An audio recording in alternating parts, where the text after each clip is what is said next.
Hello, everybody, and welcome to the Paranormal 60 newscast. I'm apparently your new anchor, firing off all the wrong buttons tonight. Well, that's what happens in live TV. Let's welcome the Paranormal 60 news correspondents, the paranormal detective, Greg Lawson. Glad to be here, Dave. Good to have you here, my friend. The Colonel himself, Martin Vaez. Marty. Hey, how's it going, Dave?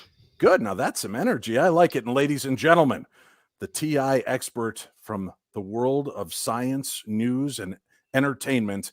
This is Eric Folsom. What is a TI expert? I don't know. I just thought I didn't want to say IT because that makes you more nerdy. So if I threw it as TI, banker just doesn't have the same edge to it either. So, I just try to give you the TI investigator. I appreciate it. Well, we hurt Marty's feelings. Apparently he is bailed out on this case. Marty is out of here. That guy, Texas. Speaking of Texas, I'm going to be in Texas next week with my buddies here from the Paranormal 60. So we're going to be broadcasting live from Texas. At least that's the plan at some point. Unlike Marty, who may be online or maybe not. We don't know.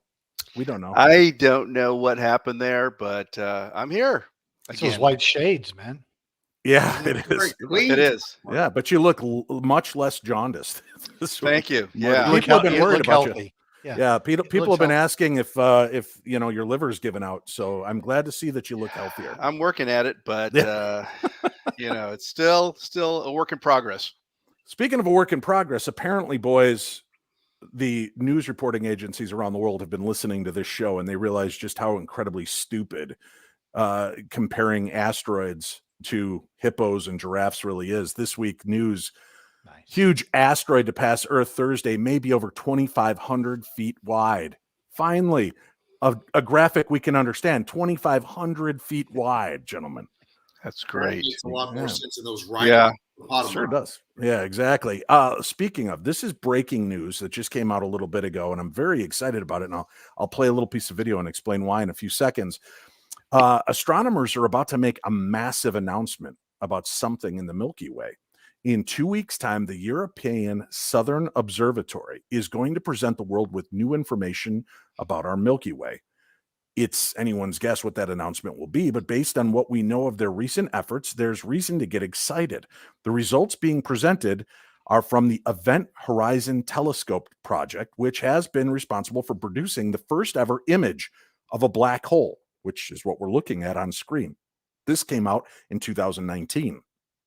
Now, for years, the EHT project has been studying the heart of our home galaxy, the Milky Way, which is most likely home to a supermassive black hole known as Sagittarius A.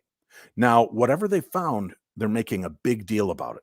Since the scientists are hosting simultaneous press conferences around the globe, it's a good chance that what they're keeping under wraps is the next installment after the historic 2019 moment of the first black hole reveal. A conference is going to be streamed about the findings online on the 12th of May at about 1500 CST. I don't know, at 9 o'clock Eastern time, 8 o'clock Central time, followed by a YouTube event with 6 astronomers from around the world. Press releases will include extensive supporting audio-visual material. That's exciting. I'm on the list. Hopefully, we're going to get some information on this to present. If astronomers have managed to produce a direct image of Sagittarius A's event horizon, it will be a historic moment, and you're not going to want to miss it. Black holes are extremely difficult to image because they quite literally look invisible, absorbing all the electromagnetic radiation. All that we can hope is to see the event horizon, essentially the black hole's outline, which represents where light can no longer escape the black hole's gravitational forces. But Sagittarius A is obscured by a cloud of dust and gas, which you see presented in this picture. And it makes it particularly difficult to study. So if astronomers have imaged the black hole's horizon, it should appear as a glowing donut. This is the black hole's accretion disk, a ring of gas and dust that gives off extreme radiation as it falls into the abyss. ESO's press release is promising something groundbreaking, which is the same wording they used before announcing the first direct image of a black hole in 2019. The black hole was at the center of the galaxy M87, and it has a mass of 6.5 billion times that of our sun. Its event horizon has a radius of roughly 20 billion kilometers, and it's really far away. Experts are comparing a direct image of it to observing an object, gentlemen, 1 millimeter in size from a distance of about 8,000 miles away. Just wrap your brains around that. That is insanely small. Now, what excited me about it was I was watching the press release. I was watching the videos that came out this morning, and I stole just a very small clip of this because one of the astronomers came up and he had an interesting part to say. Let me play this for you. Michael Kramer here from the ERC said the history of science will be divided into the time before the image and the time after the image. That's pretty big. Now, just to put that in conventional terms here, folks, that when this image is finally shown, everything that's come before it, we are going to think of this moment as event horizon in science, because this is it. There's something huge. Now, a few minutes later, he says something really interesting. He said, we've all had an interest in science and space. And he in particular talked about his interest in science fiction and that he's very excited about the findings. Then he goes on to talk about the fact that he remembers going to see the movie The Black Hole with his father. And he said, he kind of alludes to the fact, imagine if we could see the multiverse. And then he kind of goes on. So have they maybe photographed inside the black hole? Are we seeing something on the other side? I'm excited. I can't wait. And the way they're pumping this up, I understand to a lot of people are going to be like, okay, we got a clear picture of an event horizon, but it is extremely hard. That starts giving us a lot more science and understanding of what's actually going on out there. So I don't know about you nerds, but this has got me kind of psyched. I can't wait to see what kind of information. And again, I just find it weird that he's talking about how this is so exciting to him. He can't wait to share the news that they can't share yet. And then he goes on to kind of relate it to, believing in a multiverse. Yeah. That's pretty remarkable. Well, I wonder if they're going to release this, Dave. This came out this morning, and they're going to release it on like May 15th, I believe it was. Yeah. So very exciting. Very cool moment. I'm super psyched about what comes next. So we'll keep you guys abreast. Now I'm heading to Texas next week. Well, at least I was going to head to Texas next week until I got my first news story here, guys. And this has got me a little verklempt. Here we go. Big question for you guys. Why do creepy dolls keep appearing on Texas beaches? That's what Southern Living asked by reporter Megan Overdeep. It's funny that Overdeep is the one writing about the beach.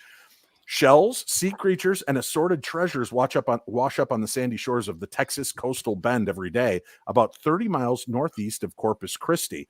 Researchers at the Mission Aransas Reserve find all those things, but they also find dolls. Lots and lots of dolls. Missing hair and limbs and encrusted in barnacles. The dolls have been appearing on Texas barrier islands for years. Jace Tunnell, the director of the Mission Aransas Reserve at the University of Texas Marine Science Institute, told Southern Living that the dolls seem particularly drawn to the area between Padre Island and Matagorda Island. Researchers survey the 40-mile stretch of the coast twice a week, looking for sea turtles, marine mammals, and endangered bird species. Tunnell describes the creepy dolls and other debris they find along the way as a perk of the job. Every day is something new, he told the McClatchy News. Just when you think you found everything that could possibly wash up on the shore, something else washes up. Tunnell and his team regularly share photos of their findings on Facebook, and the dolls have amassed quite a bit of a cult following. But the same questions keep popping up. Why so many dolls? And why are they here? Now, the area is not reportedly cursed. The region is, however, a magnet for debris from Mexico. Texas coastal bend beaches get 10 times the amount of trash than any other beach in the Gulf of Mexico, Tunnell told McClatchy. He explained that the dolls of all kinds wash up due to a loop current that spans from the Yucatan Peninsula to Florida. The current creates eddies that push debris toward Texas. As for the dolls, Tunnell can't say whether or not they're haunted, but he's confident they'll keep washing up. The creepy dolls are currently being stored in a bucket to be sold at a yearly fundraising auction. Why have you not been buying these dolls for me, guys? I will be. I don't know if you happen to see that doll on the far right there. It looks like she was holding a beer in her hand. Yeah, the doll for you. That's here's actual footage from that Facebook post that they're saying, can we take down the comment from Laura? Thank you.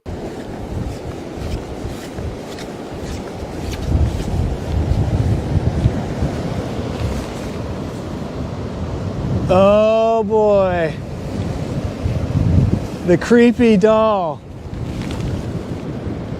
I know a bunch of you weirdos out there like this, but this is some stuff that comes up all the time. Look at that. Gooseneck barnacles growing out of the eye. Wow, maybe we're gonna sell this one on the internet. Okay, this is Kelly Savage today, holding up the doll for the day. You know, we find about a couple of these every month, and so this one's pretty wild. Okay, this is a little creepy entertainment for your Monday for the Beachcombing episode. We'll see y'all later. Bye. You weirdos. Yeah. That would be me. Take my money. I want the barnacle doll. Is that wrong? I want that doll. Is there a link to the auction? No. I will keep an eye on it and find Please out. You do. guys are in Texas. What? You sound like you got 100 miles away. Did you turn your microphone off, Eric? I did not. Am I wrong, guys, or does he sound really quiet and far away? Sounds like he's in a Yeah. zoo. I was thinking about Right. Something's wrong there, buddy. Mm. Might want to check your microphone settings there. Good thing our next story is the Colonel's. Ladies and gentlemen, we're going to bring to the foreground the Colonel himself, Martin Baez. Speaking of creepy ass dolls, Marty, what have we got going? Well, hey, Dave. Listen, one question I have though. I have to ask you this. Yes. You just had like 1,000 dolls that you had stuffed in your garage, and you've just sold off in the last year, and now you're looking at auction or buying another bucket full of dolls after. No, here's the deal. The dolls that are washing up on the beach, those are just barnacle encrusted and hermit crabs living in their head. Those just are cool. I just think that would be a neat piece to have on my shelf. Oh, okay. Until it climbs off the counter, right? Yeah, right. But don't worry, I've got an update for you on the haunted doll situation. So where are we starting with this tale? Okay. Hey, Dave. So, thanks to films like The Conjuring, Chucky, haunted dolls are no longer just the domain of paranormal investigators and toy collectors. Unfortunately, these dolls are showing up in toddlers' cribs and in museums around the world. Even Stormy Daniels claims to have a haunted doll named Susan. But one woman, yep, there it is. One woman claims to have a haunted doll that is causing her neighbors to leave and move away from the apartment complex that they live in.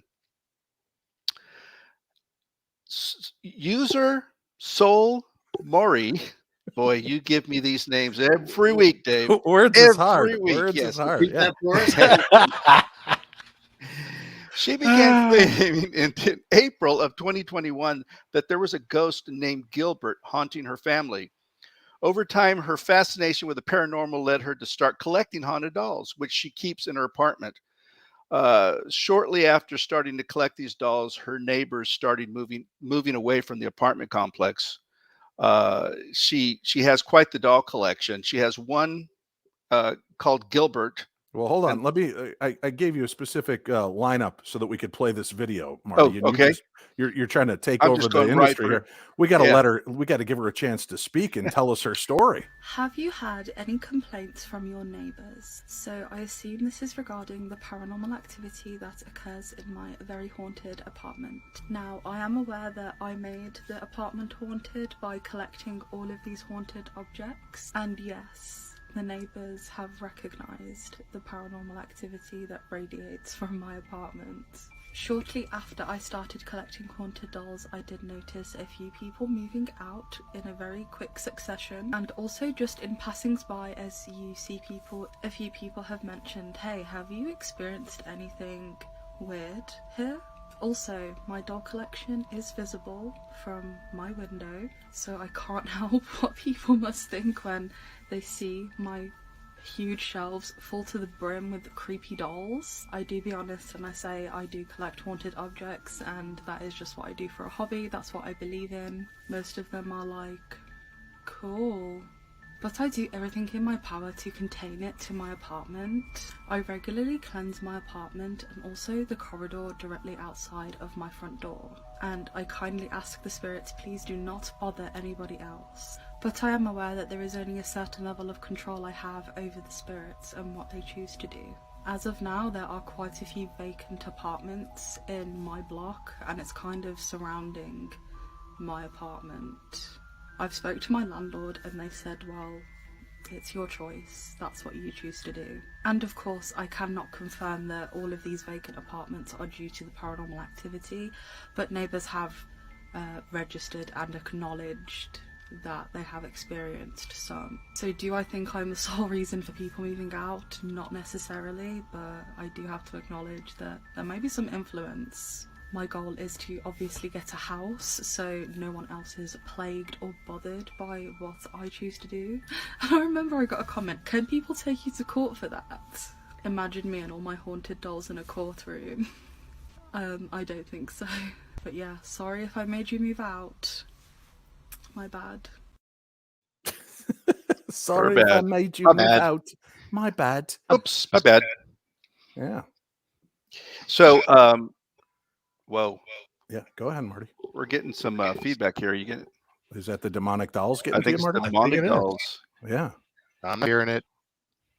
Are you? Okay. That's weird. Yeah. It's her. It's got to be her. Oh, now I'm getting it too. Eric, mute your microphone. I have ever since. Yep. There we I go. think That's it. Yeah. And That's Eric, it. man. And Eric is there again. I remember my Don't say first it. time. Don't doing say it. Yeah. All right. Well, go ahead, listen, Marty. I have some final information about this story, which is pretty important. Some of the names of these dolls. Again, Gilbert, which she found in her family home, along with a Ouija board and a creepy mural. Gloria, a clown puppet she found in the house's crawl space. Cecilia and Cynthia, who must have just turned up since she doesn't reveal how she found them. And yeah, she claims that these dolls move and talk to her, making an unsettling statement such as, I knew I was going to die, and I have never known peace. So pretty creepy stuff. So that doll must have been married with kids. I wasn't going to go there. I wasn't going to go there, What? but yeah. It's an observation, Eric. You know what I'm talking about. Yeah. Hey, Eric. Oh, All right. hey, sorry. Gotta go, guys. That is here. What is going on, Eric? I think it might be our buddy Eric Folsom's microphone that's going bonkers. Let's bring in the paranormal detective while we try to sort things out with Eric Folsom. Yeah. All right, where are we beginning with you, sir? Where are you beginning with me? Yeah, what's your first story for us? Oh, okay. All right. Well, we're going to go to a popular mechanics reporter, Jennifer Lehman. She says scientists suggest aliens created our universe in a lab. Yeah. Really? Yeah. Just like this one? The scientists, yeah. Yeah. Could our universe have been created in a petri dish? Harvard astronomer Avi Loeb seems to think so. In a scientific or Avi Loeb. Yeah. Avi Loeb, whatever. Loeb? Probably, yeah. Loeb? Loeb? I don't know. I don't know. Where I'm from comes Loeb. Thank you. Avi Loeb. All right. So okay. In a Scientific American op-ed, he suggests that a higher class of civilization may have conjured up our universe in a laboratory far, far away. Okay. Since our universe has a flat geometry with a zero net energy, an advanced civilization could have developed a technology that created baby universes out of nothing through quantum tunneling. He suggests that this would unite two seemingly opposite notions. A higher power might be driving our fate, and a secular concept of quantum gravity. So primarily, this theory hinges on a far-off advanced civilization's ability to mold both quantum mechanics and gravity, and subsequently identifying and recreating all the universe's ingredients. Loeb has devised a framework that breaks advanced civilizations down into classes based on their ability to reproduce astrophysical conditions that lead to its existence. Earthlings would fall into class C, which is a low-level technological civilization. We would not be able to recreate our current condition should our sun suddenly die. He suggests we might even fall into a class D category because we're actively destroying our own home as we speak. Well, that makes sense. So yeah, it's sad, but we just saw all the trash on the beach, and that makes sense. So on the other hand, class B civilizations are advanced enough to recreate conditions in which they live independent of their host star. But what he's talking about is a class A civilization, like our proposed creators would be able to generate large amounts of dark energy and create baby universes that could potentially spawn life. He says this is truly, truly a bonkers idea, but it's interesting to think about, and it brings up a set of intriguing questions. What makes a civilization truly technologically advanced, and are we an advanced simulation? That's what he said. What do you make of that? This advanced simulation theory, are we living in the Matrix, seems to be gaining some real steam. And then you look at things like our planet has these lines, these ley lines, energy lines. And when you take it back, it's almost like that early 70s graphics designs, right? Everything's that grid patterning. There are strange things that happen. I can tell you when I was filming an episode of Ghost Adventures, and we had a drone, and we were at the location where Travis Walton had been abducted. We flew the drone straight up in the air to try to get some footage, and as it was shooting the sky vanished and became pixelated, like gray static, like you would see on the old TV shows, right? When the screen would go to gray.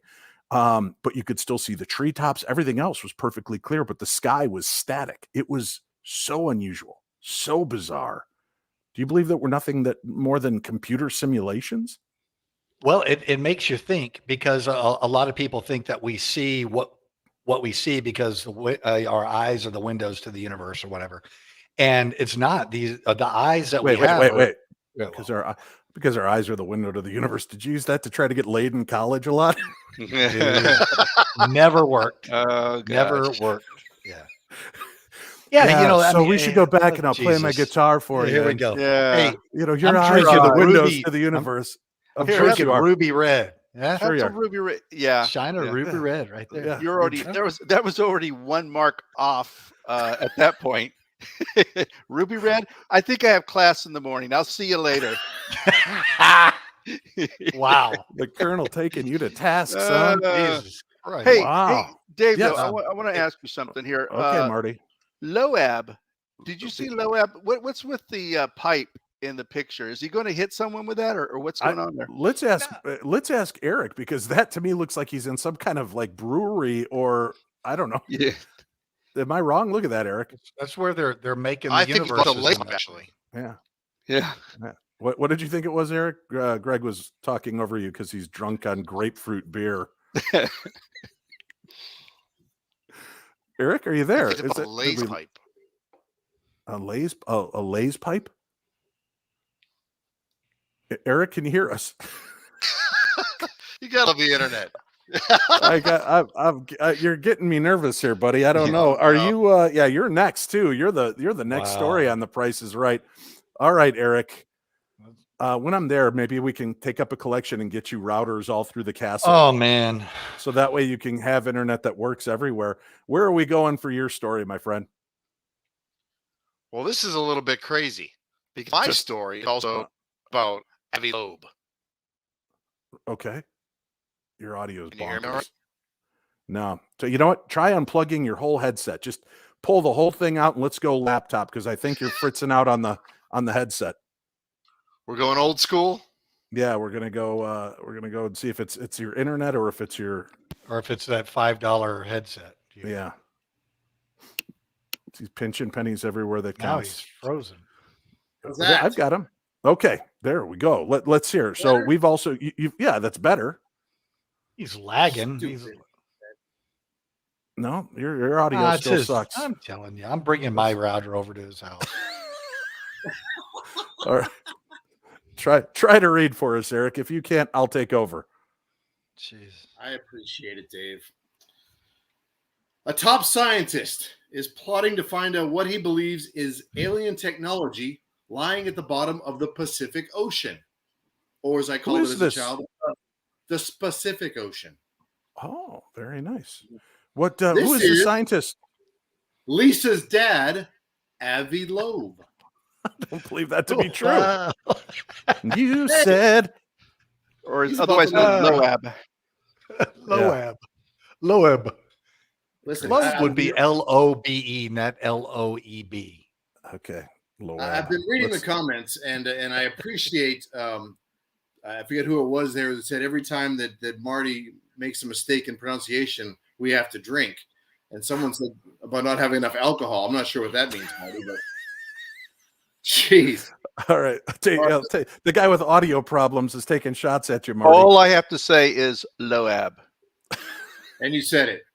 All right. Heather, thank you very much. I appreciate it. All right, let's get to this. If Eric's audio was video, it would be pixelated. That's all I'm saying. All right. Let's try to let him get through the story. All right, go for it. And if you have friends like I have friends, keep your enemies close. You've got friends? Bring them around sometime. The three of us would like to meet them. Friends. All right, listen. Who are we going to talk about? Avi? Lisa Loeb's dad? Yeah. All right. Yeah. Avi Loeb. He's a controversial astrophysicist who believes an interstellar object that crash landed on Earth in 2014 was some form of spacecraft. A U.S. Space Command report released last week confirmed that the object was indeed from another star system. The agency concluded that the projectile, which streaked across the sky off the coast of Manus Island, Papua New Guinea, was a meteor. I think you have a live picture of that. Wonderful. Professor Loab, however, is having none of it. He claimed on Wednesday that the object could have been built by extraterrestrials. Our discovery of an interstellar meteor heralds a new research frontier, the Harvard astronomer wrote in an essay for the debrief. Think about this. This is an educated man, Harvard astronomer. I'm listening to what he has to say. The fundamental question is... Hopefully he's got better audio than you do, though. Oh, don't you worry. Next week, we're going to string up the tin cans and yarn across the house and try to make communication. Listen, stick with us. I'm a civil servant, and I'll put in some money for this. I don't know. You know what, Eric? You know what?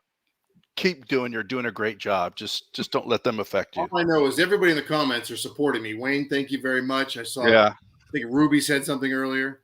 They understand what it's like to deal with you three. Yeah. Ruby, that's the drink that Greg is touting there. Yeah, the drink's talking to me, okay? Yeah, all right.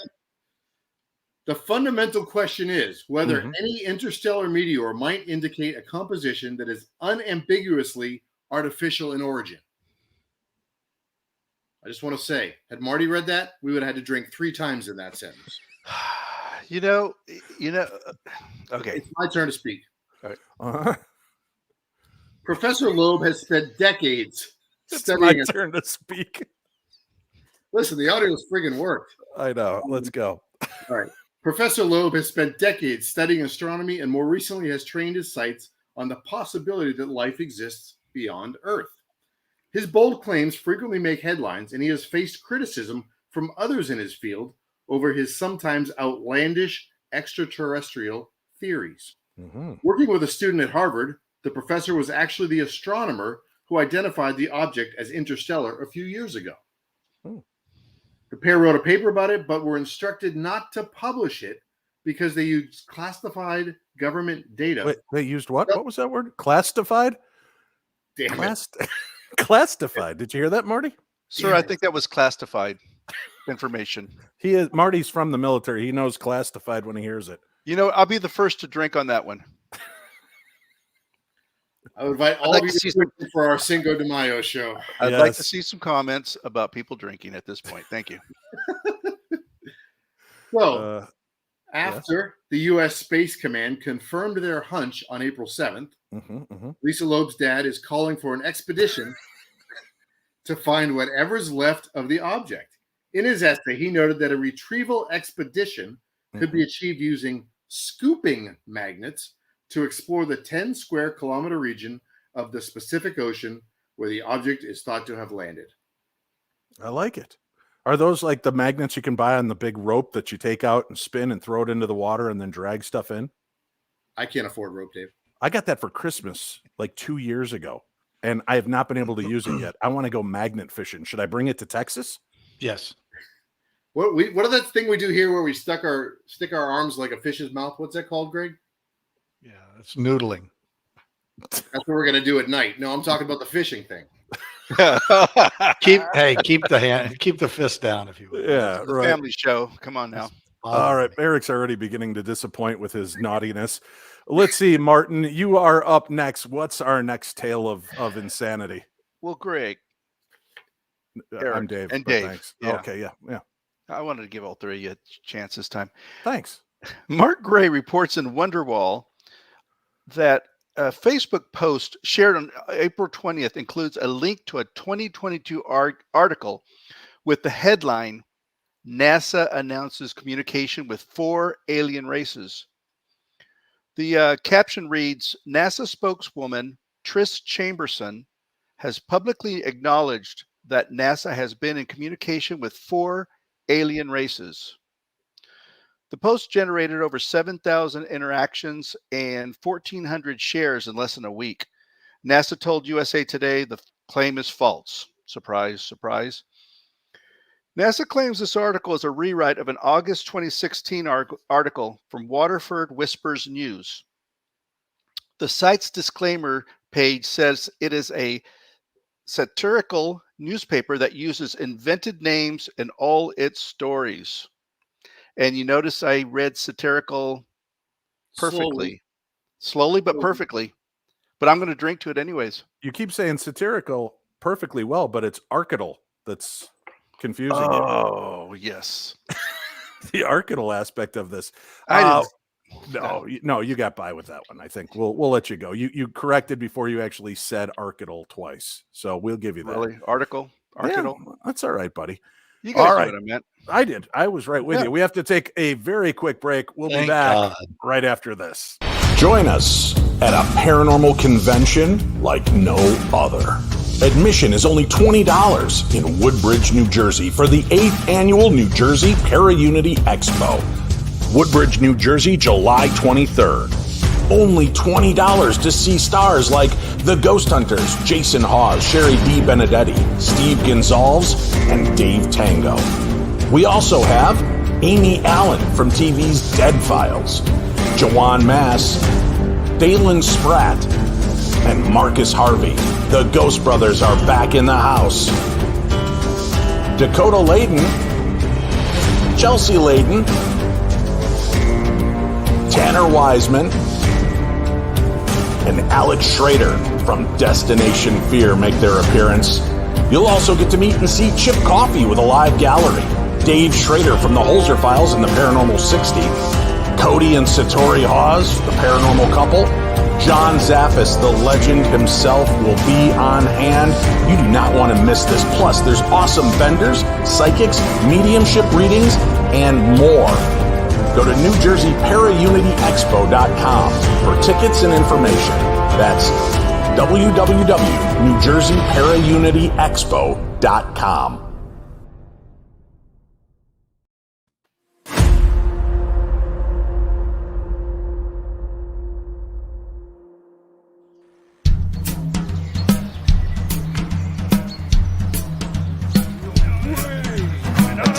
Seriously, guys, no, look at this. This sounds awesome. The Oregon Bigfoot Festival and beyond. July 30th, 2022 at the Clackamas County Fairgrounds in Canby, Oregon. Hey, look at that right there. Oh, yeah. So general admission is $25 online or $35 at the gate. But that includes admission to the Monsters and Mayhem show featuring Jason Hawes of Ghost Hunters and Cliff Barrickman of Finding Bigfoot. Oh, and even more. Oh, wow, look at them all. Cool. It's gonna be awesome. Hey, baby, you guys thinking what I'm thinking? Road trip! Road trip! Road trip! Road trip! Tickets are available at OregonBigfootFestival.com. Hey, things are about to get squatchy. Again!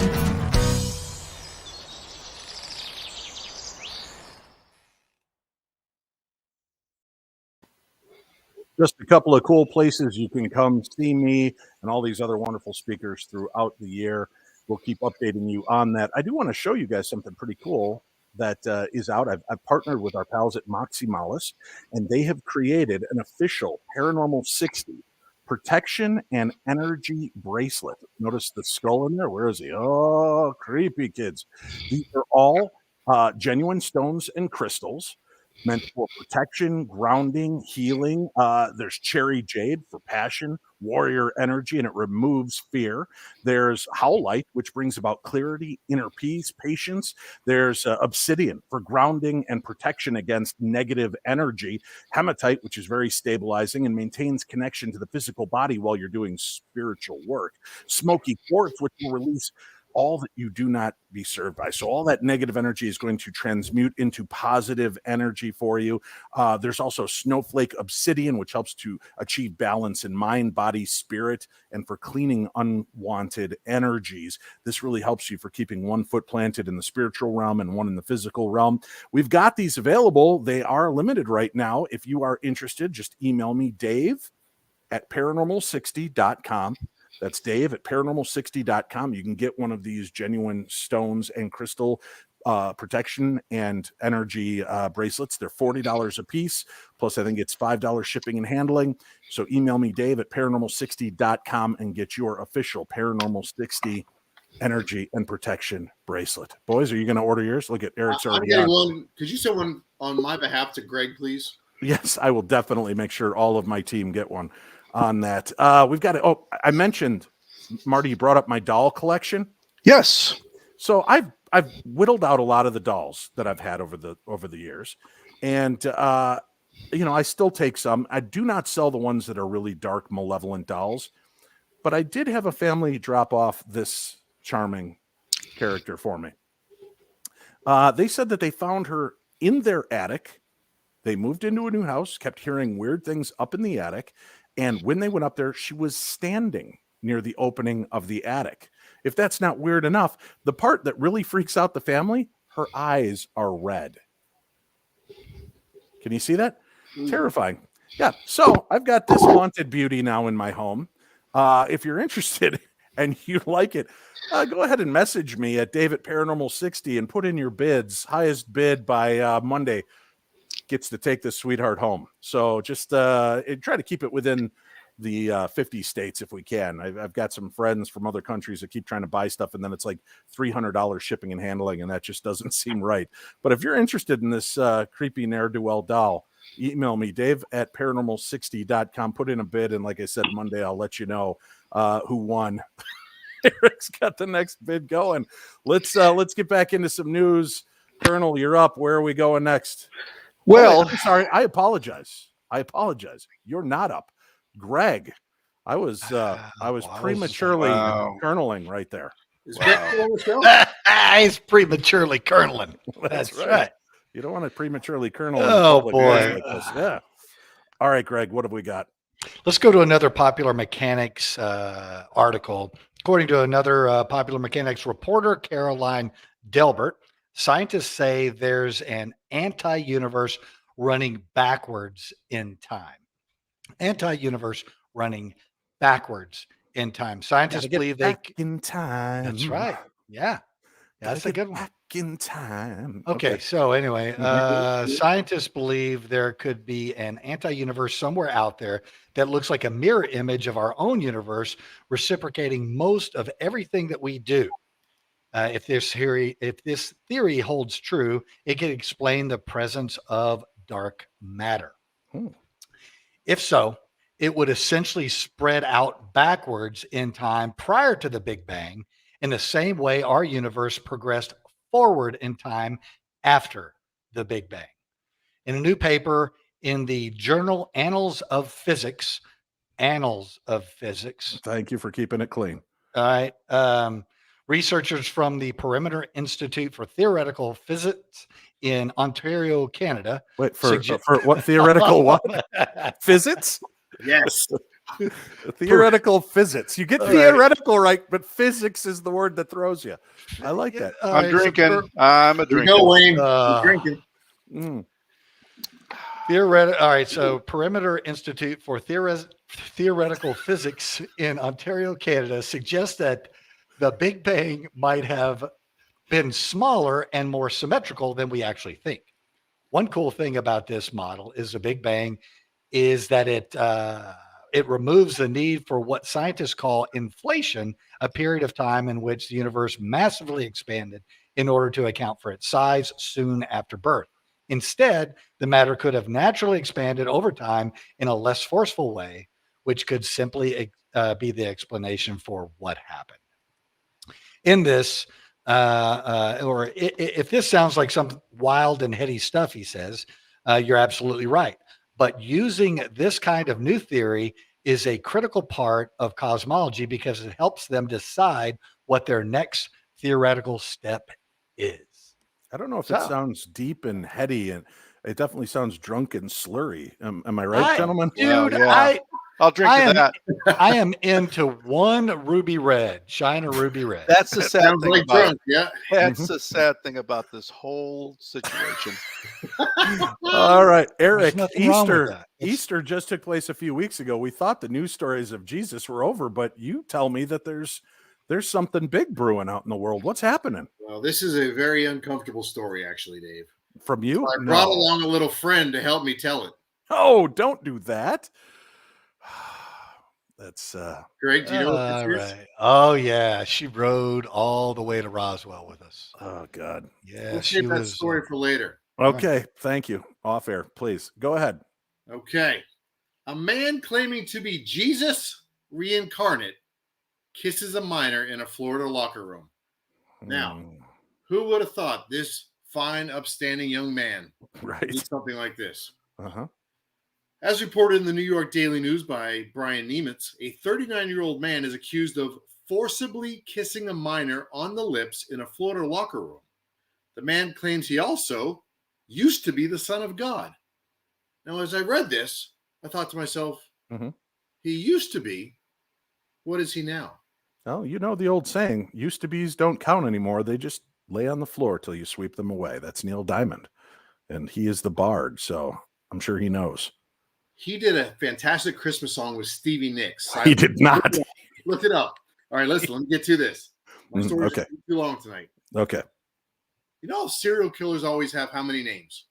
Usually 3, like John Wayne Gacy, Richard Allen, Eric Speck. Allen. Oh, is it Allen? Okay. Yeah. James Trevor Brian Thompson was arrested Monday. Is that Thompson with a P or without a P? P. Hard P. I don't know why I said that. I don't either. Was arrested Monday after allegedly cornering a boy in a Crunch fitness center, talking about love, being a vegan, and asking for a hug. He also told the victim that he was Jesus Christ in another life, according to a Pinellas County arrest affidavit. Police said James Trevor Brian Thompson, with a heartbeat, walked up to the victim inside the locker room at a Clearwater Crunch Fitness and started talking to him about love and being a vegan. 2 very different things. The reports say the victim tried walking past the much larger suspect, who's listed as unemployed. I'm not sure what that has to do with his size. Standing 6'2" and weighing a mere 240 pounds. From the town of Bethlehem in the left-hand corner. It sounds like he's at the weigh-in. Caesar's Palace. And the King of Beers is proud to present tonight's title bout. All right. Thompson faces charges of false imprisonment and simple battery. A Facebook page belonging to James Trevor Brian Thompson, who also goes by the name Tree Bear. Or Jesus. I wish I could make it up. No, he is the former son of God known as Jesus. He's now Tree Bear. Tree Bear. Yeah. Makes claims to his proprietor having been Jesus in my last life. And his webpage talks about reincarnation. This is all to tell you This is why I don't work out. Dumbest news of the day. Wait. You did it, Eric. You've won 2 weeks in a row. No, Greg won last week. This is Oh, not did an he? award I want. Take that back. There's still more stories to go. I'm not to choose. When This is a really uncomfortable story. when You know, Scully Eric, jumps in. Listen, those of Yeah. you that are in the chat, please force Dave to pull back. I No, can't. I can't. once it happens, it happens. That's right, can't- Colonel. Take no- us Can away. we move on? This is Please. going long anyway.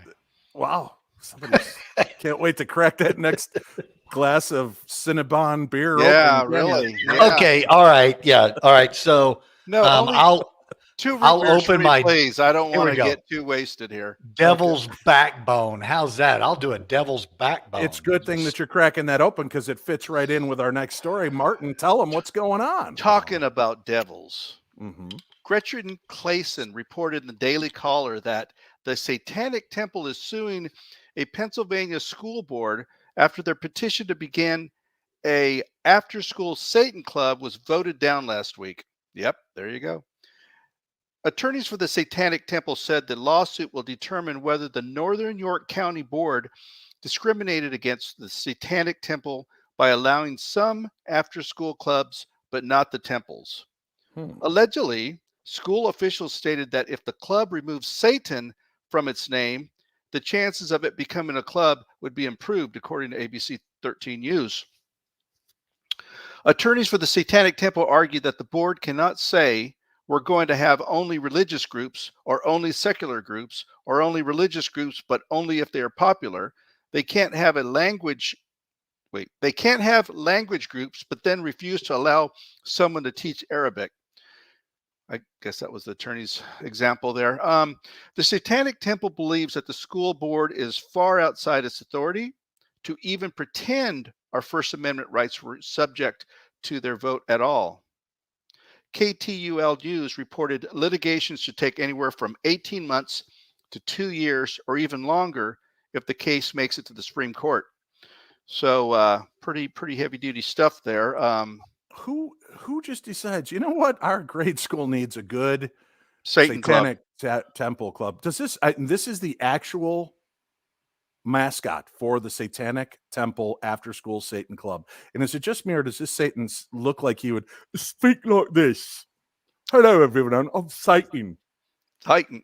Yeah. Kind of, You know, it's, I mean, on one side, you see the whole First Amendment, sting, but on the other side, you see the Satan Temple mascot. And so you got to just ask yourself, where do you want to leave your kids after school? I can tell you where I don't want to leave them. Isn't it more about separation of church and state as opposed to whether satanic or Christian, though? Good point. Very good point. Yeah. Mike drop.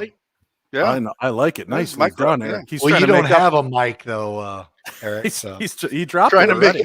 he's trying to make up for the worst news story of the About to evening. vote Greg off the island. Yeah. Wow. Wow. All right, Greg, where are we going next? Sir? Oh, we doing something? Hold on. Let me get my welcome to the huge show. pieces of Yeah. paper. We are at work here, Greg. I got to get this Every huge Friday. piece of paper here that I inflated. How Mhm. about Unilad? Let's go to a Unilad reporter, Jess Hardiman. She says, Megan Fox confirms she and Machine Gun Kelly drink each other's blood. Let me do it from East Texas accent. Megan Fox confirms that she and Machine Gun Kelly drink each other's blood. Is that good? Are we going to get beat up in Texas now because I he's don't making know, fun of man. part of It's- Texas? I'm leaving Jeez. Texas right now. Yeah.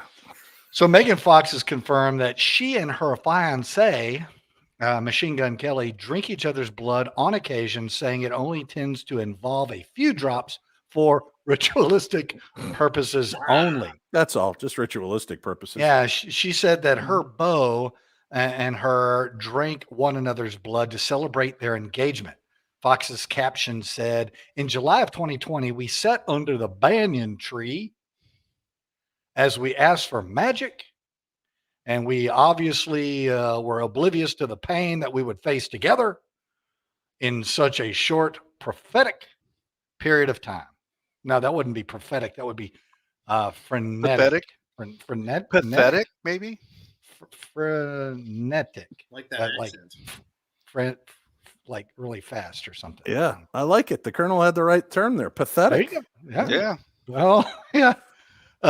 Unaware of the work and sacrifices a relationship would require from us, but intoxicated off the love and the karma. So she says, somehow, a year and a half later, having walked through hell together and having laughed more than I've ever imagined possible, he has asked me to marry him. And just like in every lifetime before this one, and as in every lifetime that will follow, I said yes. And then we drank each other's blood. It's kind of like how you and I met, Greg. What? You remember? Don't play stupid. No, your thing's cutting out again. I couldn't understand what you're saying. No one believes that anymore. Yeah. Okay. It's not working. Yeah, that is how you met, right? He was cutting the cork off the bottle of blood you two were going to share. Well, I want you to know that this devil's backbone actually tastes like spinal fluid. It's not really very good. Should we be I have worried that two you questions know? There. Yeah. Real quick, if you don't mind, Dan. I have two questions.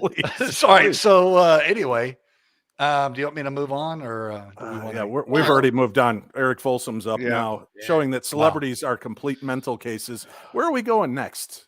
Nicolas Cage. Who doesn't love a good Nicolas Cage flick? Whoa, not expecting that. Wow. Jesus. Right. Well, you call the name. He's like Bloody Mary. Nicolas Cage. You call Nicolas it- Cage. Nicolas Cage. Oh man. All right. So All right. Nicolas Cage. Actually, this is kind of tame for him now that I think about the story. Mhm. Got a two-headed snake after having dreams about eagles. There it is. That's his actual snake. Actor Nicolas Cage is having a career renaissance of late with his movies Pig and The Unbearable Weight of Massive Talent netting him praise. But he has not lost his eccentricity and just explained why he once had a snake with two heads. For those unaware, the actor recently took the time to speak to GQ, my Bible of fashion, about his life. And in the March piece, he said he had bought a snake with two heads for, how much did he spend for a snake with two heads? I'm going to say $1,500. Seems a bit much. Marty? I'm saying $250. $250,000? Oh, $250. All right. I'm going low. Fair. I'd ask Greg, but I don't care.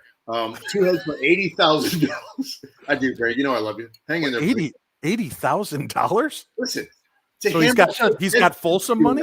It's a two-headed snake, man. Yeah. That's We all not have- We all have friends $80,000. like that. Can you imagine the hat thing you could put around when they do die with the two heads? That would be awesome. I could see Greg wearing a hat with that now. Dave. Marty. I'm just going to leave that there, Dave. Yeah, I Well, think yeah. you should. All right. Do you want me to pick up back with the Megan Fox thing? No, I think we Turn got your mic that. off. You can turn your mic off. We're good. All right. No, matter you stay. It was briefly among his other eclectic possessions, like a haunted home in New Orleans, which I think, Dave, we had actually walked by, Mm-hmm. and the Shah of Iran's Lamborghini. Absolutely crazy. It's very strange, he said. I have been having very strange dreams about two-headed eagles. And this is a true story, he says, Mm-hmm. somebody contacted my agency and said, oh, there is a person who found a two-headed snake in Norwalk. The next day, it showed up. Suddenly, him saying he is goth, as he did in January, makes so much more sense than it did before. Aside from the unbearable weight of massive talent coming soon, he has the movie Renfeld next year, where he will play the infamous creepy character that hangs with the Count Dracula character. That piece is a dark fantasy horror comedy and will be a less serious take on the vampire than depictions previously. So, if you happen to be in possession of a two-headed eagle, get in touch with Mr. Cage. He would be happy to purchase it. Dumbest news of the day. Wait, Okay. Hey, silence I is gotta my call. silence I gotta is- call This on is this. going to be voted on by the listeners going forward. I don't know. Scully's in charge of the dumbest news, and you've There's been a got bunch two of in one errors, day. right? No. Okay, how can you have the dumbest news of the day twice? Maybe he's That's just not talking possible. about the whole damn newscast at this point. Yeah, Yeah, it could be. All right, Marty, you're up. Where are we going next? Hey, how many of you knew that Jim Carrey is the leader of the free world? Excuse me? Yeah. Mark Gray reports in Wonderall that comedian... Or Wonderwall. Wonderwall too. Yes, yeah, Wonderwall. yeah. I'll drink to Sing that. Dave? You're leaving letters out, or is that the Hispanic version of Wonderwall? That's what it is. Exactly. Wonderall. Yeah. I Wonderall. gotcha. Yeah. Uh-huh. Is that got a P in Wonderwall. it, Marty? I'm sorry? Is that Wonderwall with a P? It hard P. Jesus.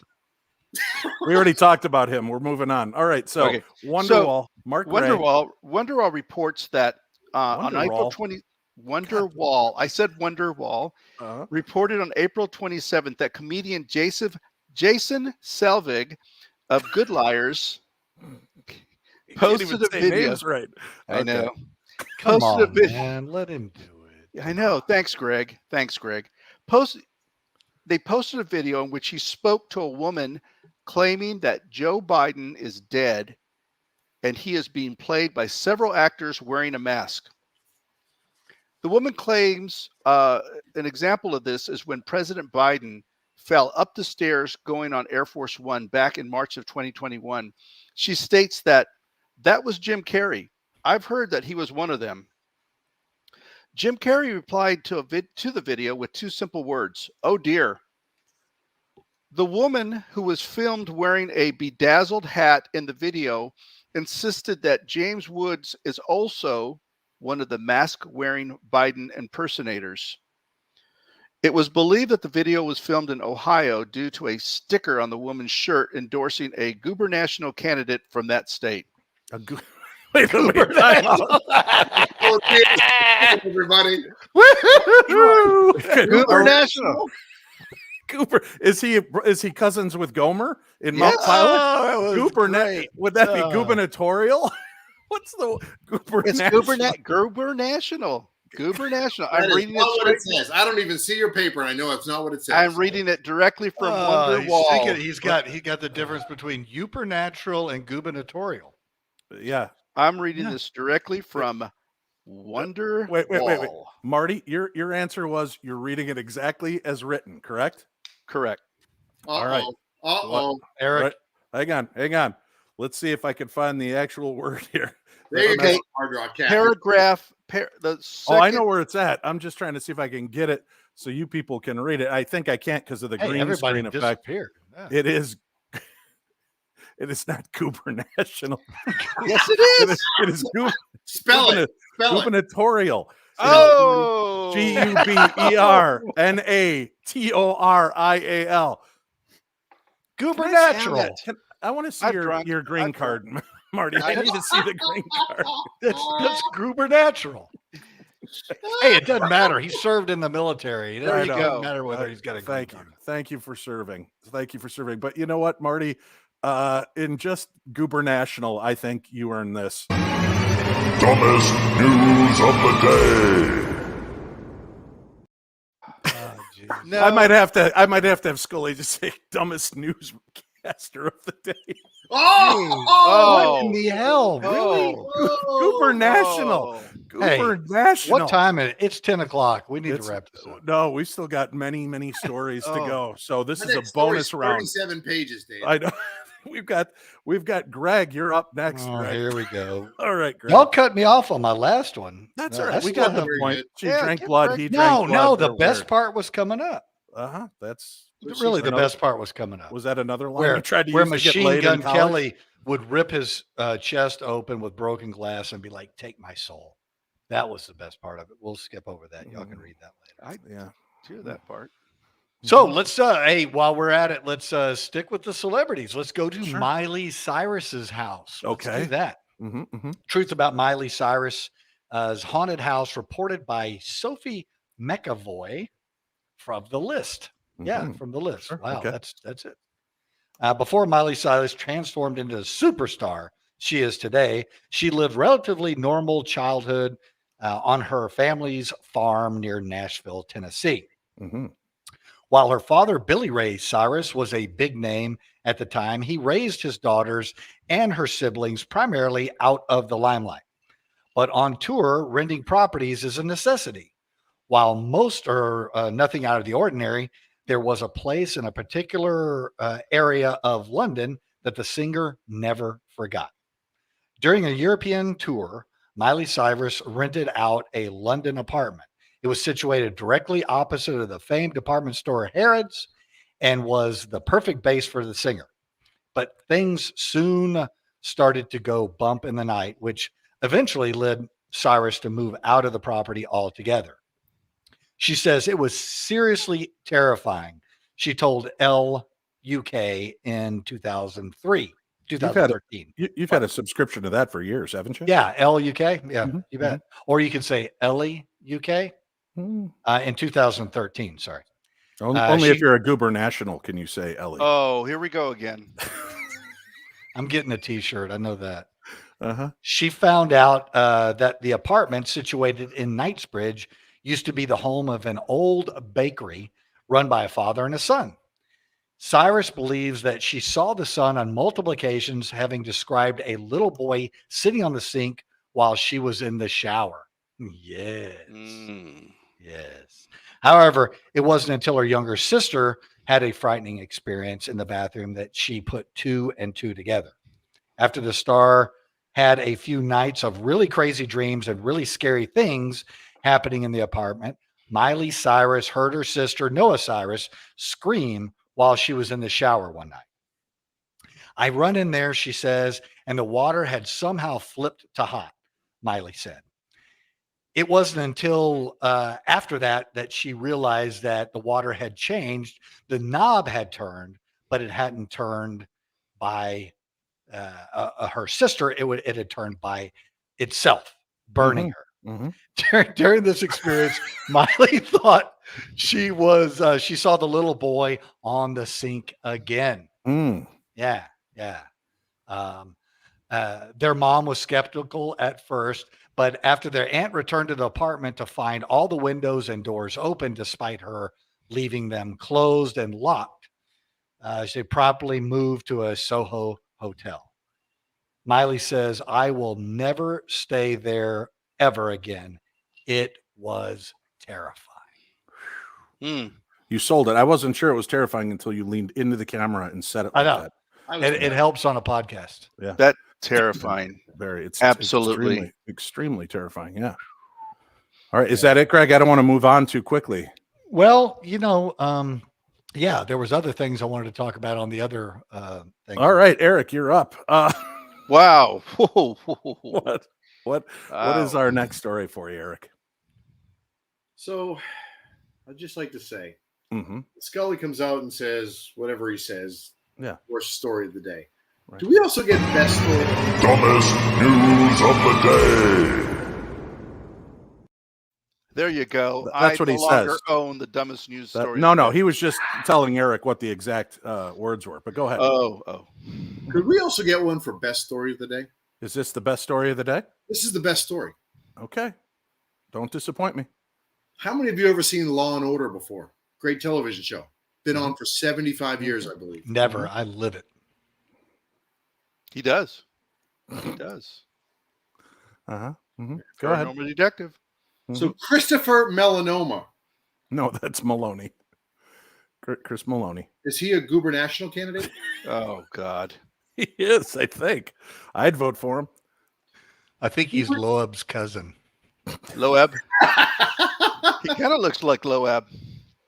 He's a good-looking fella. Yeah. Listen, he recently sold his LA home that he'd been in for 10 years for an astounding $5.9 million in an off-market deal to the director Rawson Marshall Thurber, which many of you may know from Dodgeball, We're the Millers, and the Netflix movie Red Notice. The house had a considerable amount of history behind it and had been home to several high-profile celebrities, including really my probably favorite of all time, Ozzie and Harriet Nelson of The Adventures of Ozzie and Harriet. The Adventures of who?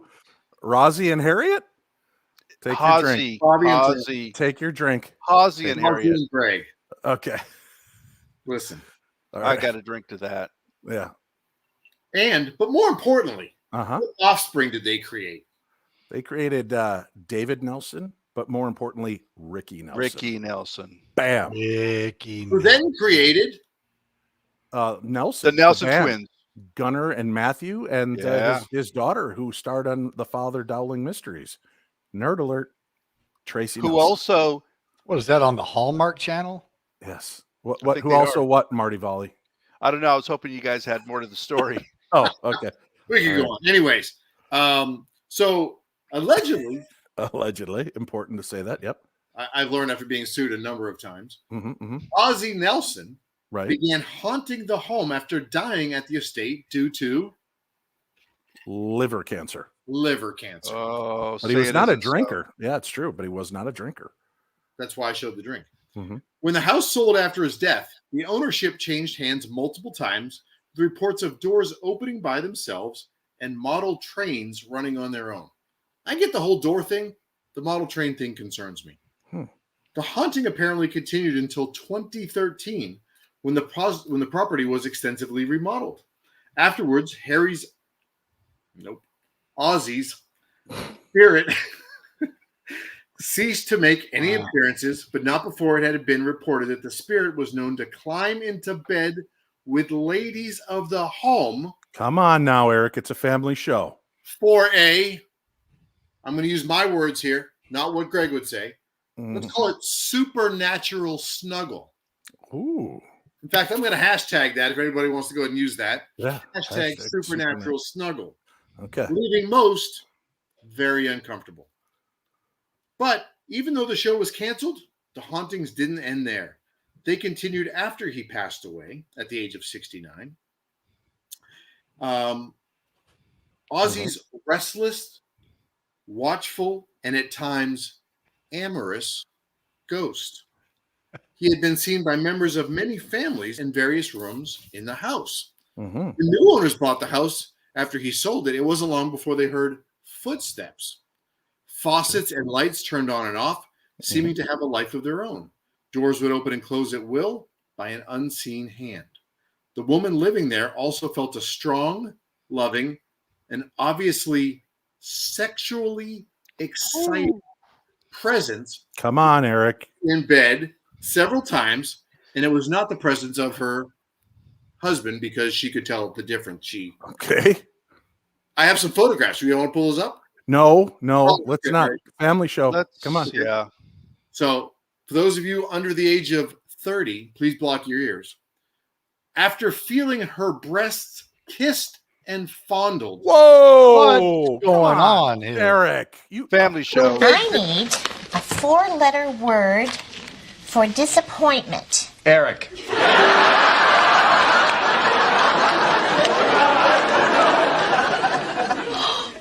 It fits.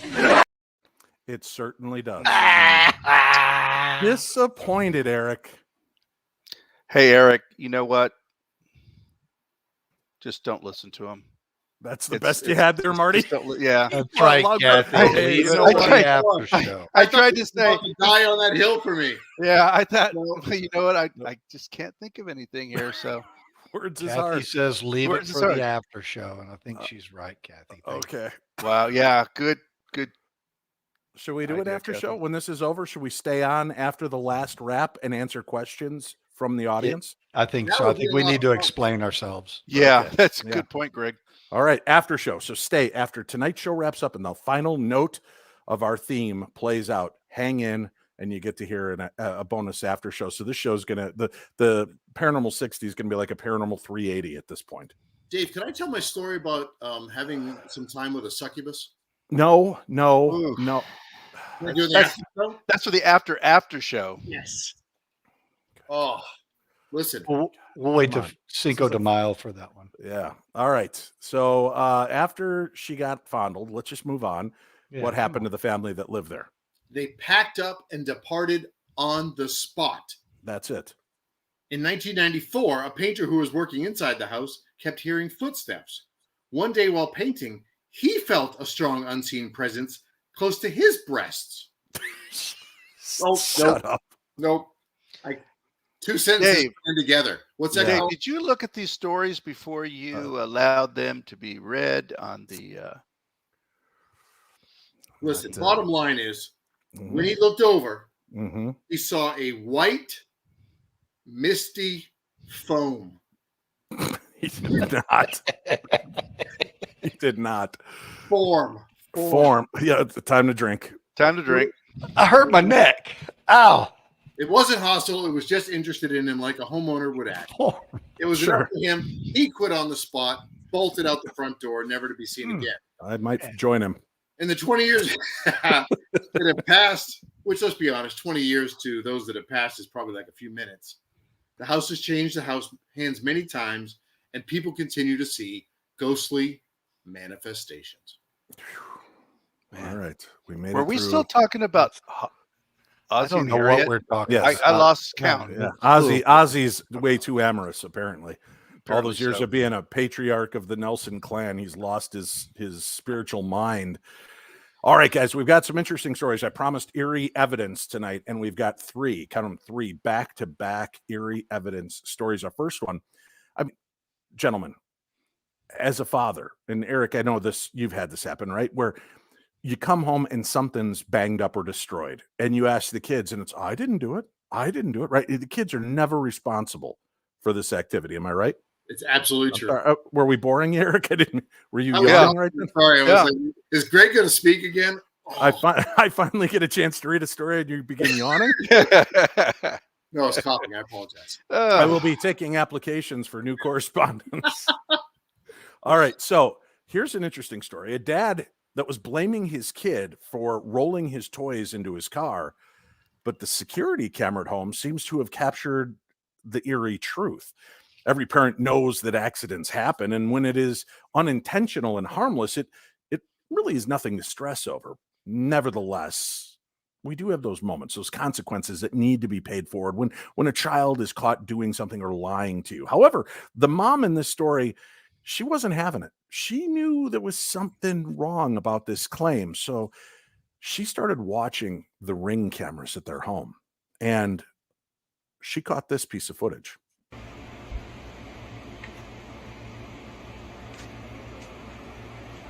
Oh my God.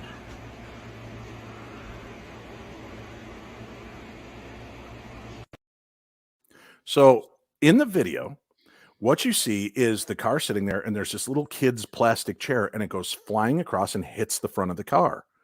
The mom then pans the camera over to the camera showing the backyard in a totally different part of the yard where the kids are playing. There's nobody there when this chair goes flying. I'll play it one more time for those of you watching at home.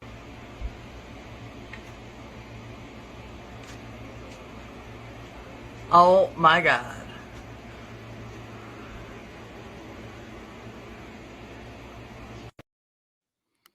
So there's eerie evidence number one. Very strange. The mom was able to exonerate the child. They are now looking to press charges on whatever spirit is banging into dad's stuff. How many times can you use that excuse after you're able to catch a video like that? Let's ask the paranormal detective. Once. Okay, good, thanks. This next piece, this is not a good week for mothers and fathers where it comes to the paranormal world. A mom shares an eerie video of a toddler pointing to the dead girl that he sees in a tree outside. Remember the Sixth Sense, how little Cole Sear would be able to see the dead wherever they were? And it was quite terrifying. Nobody else could see this but Cole Sear. Well, there are those that believe that children are able to see what we cannot. But in their pure hearts, or maybe the just inherent innocence is what allows them to see through the veil. There's a theory that spans across several cultures that because of this, they are more receptive to the spirit world. The thought that the veil is much easier for kids to pierce because they're freed of burdens of logic, right? And reason, which if you've met my children, we can all agree there is no logic or reason in any of my children at all. So they accept that, what they see is at face value. Well, one mom caught her toddler on camera pointing to and talking about something that he was seeing that no one else could. And honestly, after seeing this video, it's pretty hard to believe that he was faking it. Let's take a look. Honey, there's nobody in the tree. Up there. You can see somebody? Yeah. Are you sure? I don't see anybody, honey. I see a girl. You see a girl? Yeah. Oh, is she okay? Yeah. What's she doing? They tell me. It's Dad. It's Dad.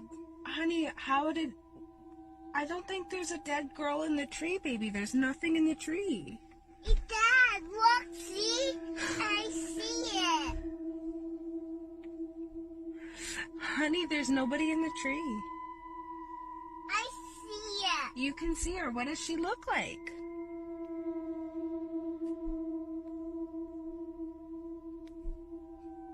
It's not yet, but it's still Dad. That's creepy. That was super crazy. It's Right? dead. It's dead. It's dead. Is she okay? Yeah, but she's dead. She's just up in the tree.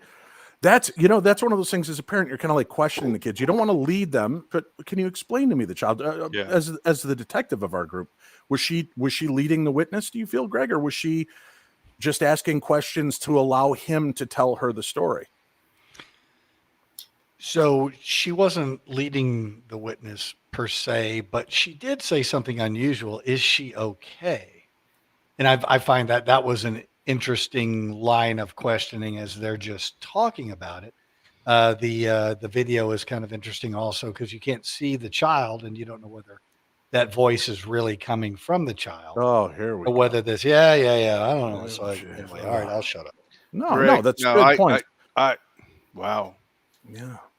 Gosh. Greg, Marty, that was a well thought out point too, Marty. Thanks. I feel for Greg. Thank you, Marty. I'm just trying to point out that when yeah. you're looking at paranormal evidence, something like that, Right. not that anybody has ever tried to trick anybody in the paranormal before. Right. I think the video, having been around kids enough, I've seen them do and say weird stuff like that. And that's kind of the same tonality. It's very strange, but that's not all this week. A dad was creeped out this week as a 2-year-old seems to be waving to an unseen force in his room. It's no secret, again, that children have this kind of uncanny ability to see things that not all of us can. Take, for instance, how we've seen one child previously told his mom about his past life, which we've talked about on the show. We just saw the little boy pointing to what he believed was a dead girl in the tree.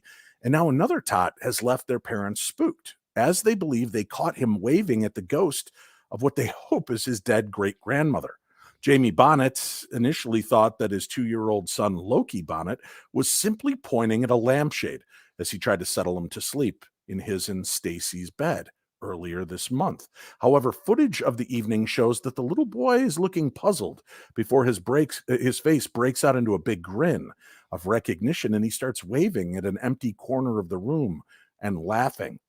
Loki then starts repeating and saying hi as his dad, Jamie, laughs and asks, "Who are you saying hi to?" And again, they think it might be the great-grandmother who was very close with little Loki, but they're not exactly certain. Here's the video, and you can judge for yourself.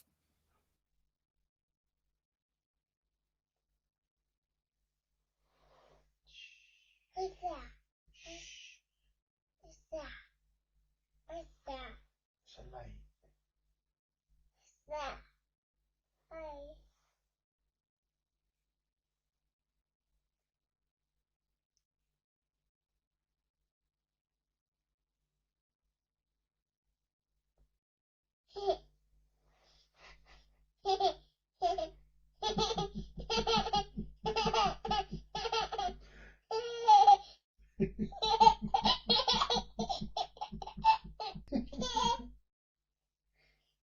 Hi. Hi. Who are you saying hi to? Hi. Hi. Hi. Hi. Hi.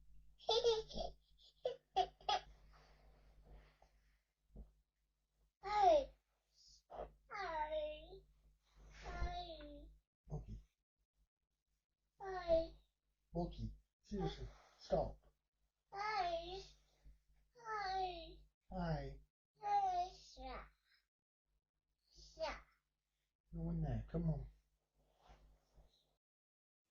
I love the look on the father's face as he keeps looking over the shoulder and he's like, "Who are you waving to?" And then Loki, stop it. Loki, Stop freaking daddy out. But Yeah. that little kid, you can tell he's very cute. But when he lays down, that night vision, his eyes go like they're jet black with like a white pupil, and that Joker smile spreads across his face. He's very cute.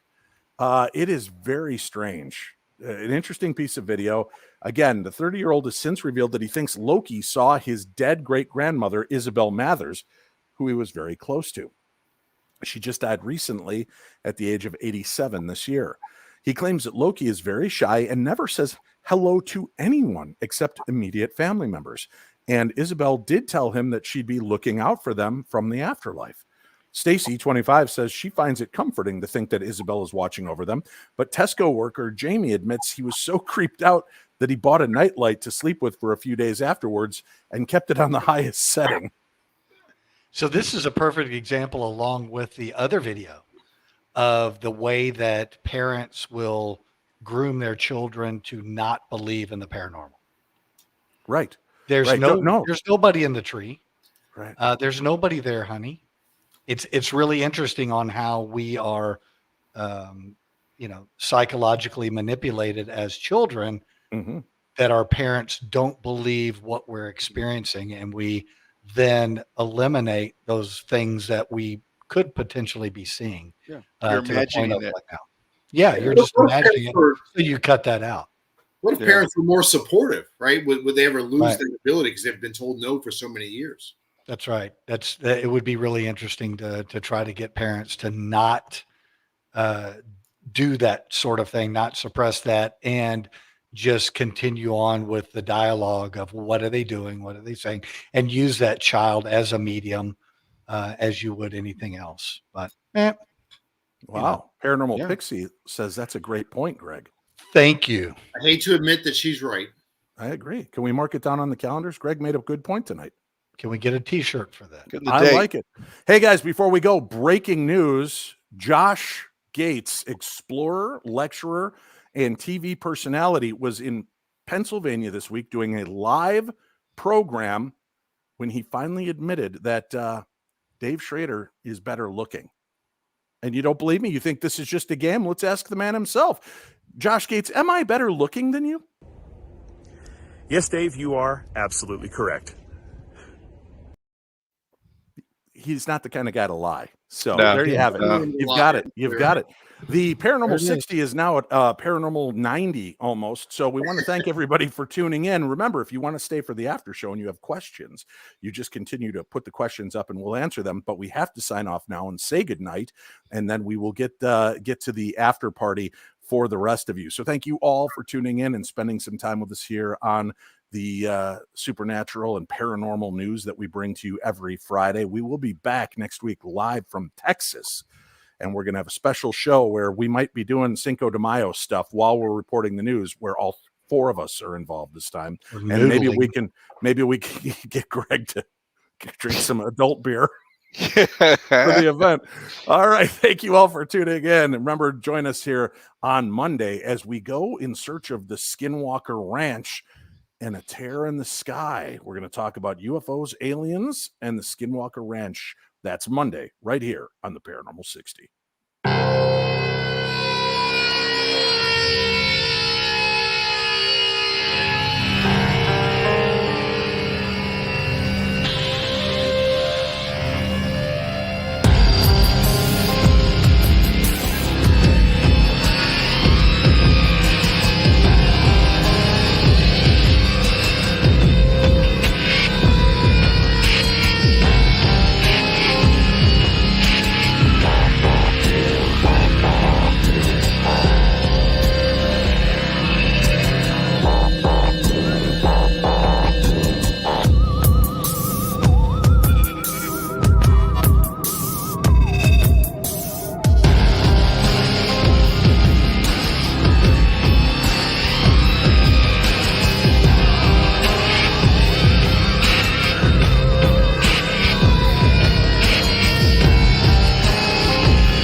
turn on our microphones now and talk with everybody. This is the Paranormal After Party, and I'll tell you what, we're gonna even the playing field here, so we're all in 4 squares now. Wow. So everybody's Wow. equal.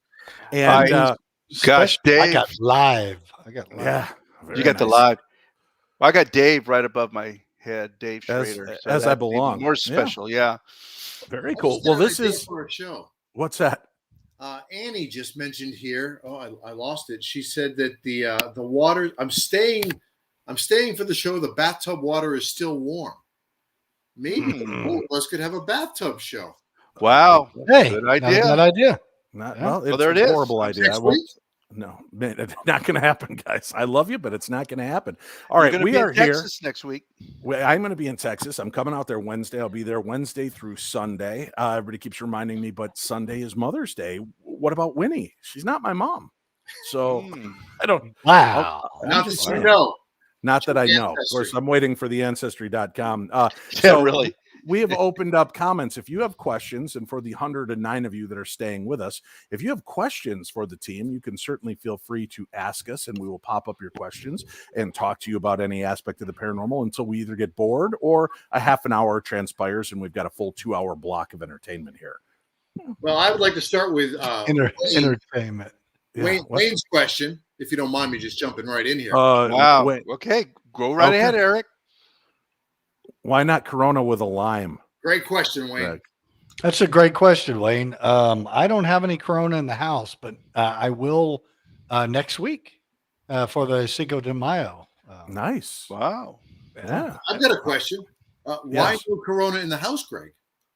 Well, I stick primarily with apparently spinal fluid and grapefruit and flavored grapefruit beer. Oh, flavored beer. that's good.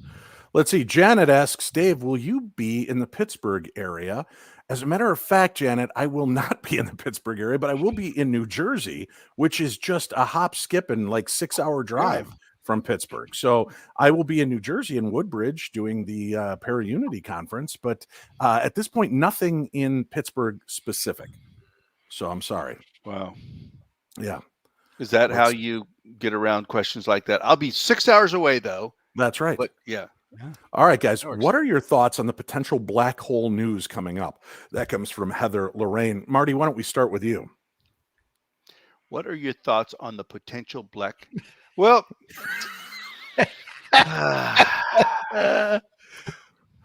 hey, while you're thinking about that, Marty, how about you, Greg?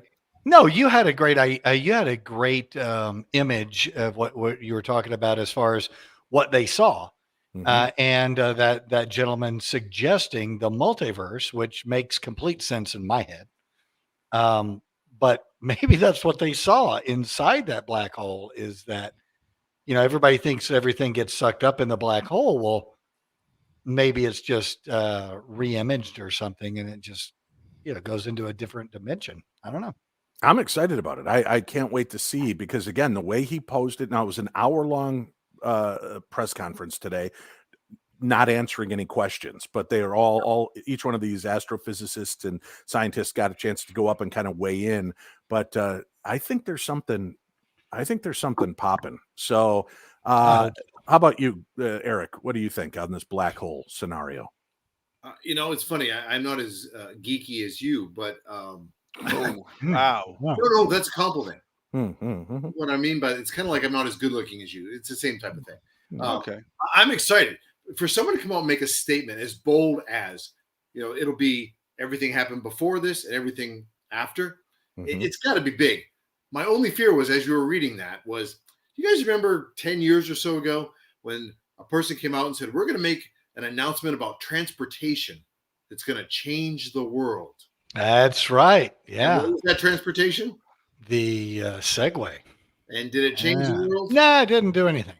All it really does is have people that are tourists in other towns fall off and get injured. And I'm pretty sure that was 20. Run into your car and stuff You like are that. bitter drunks. Bitter drunks. Question for Dave from Laura. She says, did you have to drink after Jimmy's show and his immense knowledge of Marvel? Yeah. No, thankfully it was late enough. I just my brain exploded and I went to bed. I love movies. I love talking nerd stuff. So we had a good time on Jimmy Church's Fade to Black the other night. So if you're interested, folks, Jimmy and I had like a 2-hour show talking about the rise of the gods and the popularity of how gods are really popping up again in pop culture. And what's the reasoning behind this? Is it just the evolutionary step of Marvel of let's try to take some other superfluous characters and make them relevant and show this? But it's interesting that even DC is doing this with the Shazam movie serials. So I'm fascinated by it. I'd like to see where they go with this. Here we go. Cat's got tornado sirens going on. Yeah, She had to go down to the basement. Really? That's no good. Hard Rock Kathy says, Dave, are you attending an event here in Texas? Yes, I am. I am the Sausage Fest 2020. That's it. It is. The four of us will be hanging out. There's only 4 tickets sold, folks. If you're interested, Just it's us. too late to get in. And they're sold out. Yeah, Well, VIP only. Maybe we could find a bar somewhere in San Antonio or Austin or somewhere in between and just tell people and our 2s or 3s of fans can come out from Texas and hang out with us. And we can meet up with the Paranormal 60 News Crew fan base. That'd be a lot of fun. Yeah. So keep watching social media. We'll talk about it this week and we'll post it. Especially keep up with Eric's social media. That's the best way to keep up with all the updates. We are going to be on the Camino Real Trail, though. So we will be on a very violent. Oh yeah. Where's that? Well, you don't know where it is. I will be taking you there. Okay. And then we will be seeing all kinds of strange things. Wait. Trail sounds like hiking, which sounds no like hiking. work. No. We'll be going to a ranch. We'll be doing some ranch work. Yes. Wait a minute. Have you somehow suckered us into helping one of your friends move or something? Bob Strobo. We're going to be putting up fences for him, I'm pretty sure. Yeah, I got guys. Yeah, I got to stay here for Mother's Day. I just and Eric, you're coming over to help me with that, right? I just sold 100 more tickets. So yeah. Nikki Folsom says, "Have another drink, Marty." Sure, why not? Yeah. Nikki, and she's just a great person. We opened up the door. You got to answer it. Nancy Hayes, Greg, how do you know what spinal fluid tastes like? Great. Stop it. You don't want the answer, but a great question. No, I want the answer. Oh, you do? Yes. How the Have you hell ever had oxtail soup? Hello, oxtail soup. No, I live in America. Yeah. And We don't Chef need to Boyardee in a can. I don't need to eat oxtail. Yeah, you got to, you don't waste anything. You got to put that thing down in there. And All right. Let's see. Cleveland Rock says, what did the guys think about the audio anomalies on Tuesday night's show?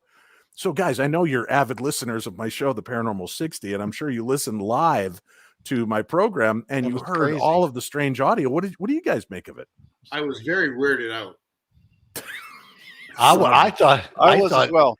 I thought you were at Eric's house trying to transmit from there. No, for those of you that missed it this week, we were talking. I had Erica Boucherani on, and we were discussing different kind of dark presences, and we started having a lot of weird activity. First of all, she got knocked offline once or twice, and then while we were talking, we were getting this weird audio artifact, and sometimes it sounded like a growl or like a screech, like a scream. People have been sending me that they heard voices. So it was very strange. If you missed the episode, it's Monday's show here on YouTube. You can just go back and look. For those of you listening to the audio podcast, it was the show from earlier this week. So go listen to that as well. More importantly, I guess the question Cleveland Rocks is, what did you think of the audio anomalies? Let us know. Let's see. Wayne wants to know, will the black hole swallow Uranus? Good question. I would just like to say that I've been following Wayne's comments tonight, and he seems to be the most educated of the bunch. Wow, that's sad to hear. I mean, the four of us. So listen to what that man is saying. Cat, green-eyed cat. I missed part of the show because tornado sirens were going off. That's what I said earlier. Yeah. Well, I'm getting to that so that we can make sure to, everybody out there just put out good thoughts and positive vibes for Cat, the green-eyed cat. Yeah. Be safe. Be safe. Yep. Here we go. Here's a question. Will the Holzer Files or any new paranormal shows strange way to present the question, but Holzer Files has not been picked up for a new season. Cindy and I did film a new TV series that will be out later this year. Shane filmed a series for another network that'll be out later this year. And if you just keep following us and listening to the show, I will promote all of these shows and let you know about them. All right. Let's see. D. Montgomery, I'd love to hear how you guys all met. Paranormal event, any shared stories? Well, I can open that can of worms. I host live events where I go to foreign locations like Romania, Scotland, Germany, Ireland, Prague, Australia, and slowly these guys have begun collecting them. And their wives have come on these tours and trips with us, and we've had an amazing time. I think Greg was the first friend I picked up in this journey. We met in Romania in my second trip in 2013. Transylvania. Yeah, so we went to Romania together. I think Eric, was it Ireland? Scotland. Scotland first. Yep. Scotland. Yeah, and Marty, I think England. Was it England? Was your first? Yeah. Yes, it was. So, Yeah. I, Great times, man. Those trips are something special. You need to go to them. I agree. As a matter of fact, we have 4 spots open for our June Ireland trip. If you're interested, we now have 6 spots open for September's Scotland trip.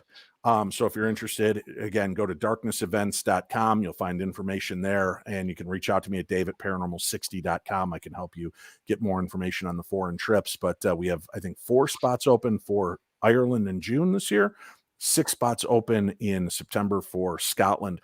But talking about experiences, Eric was the more skeptic of us all when you came on this trip. Absolutely. Okay. So tell them about our experiences, please.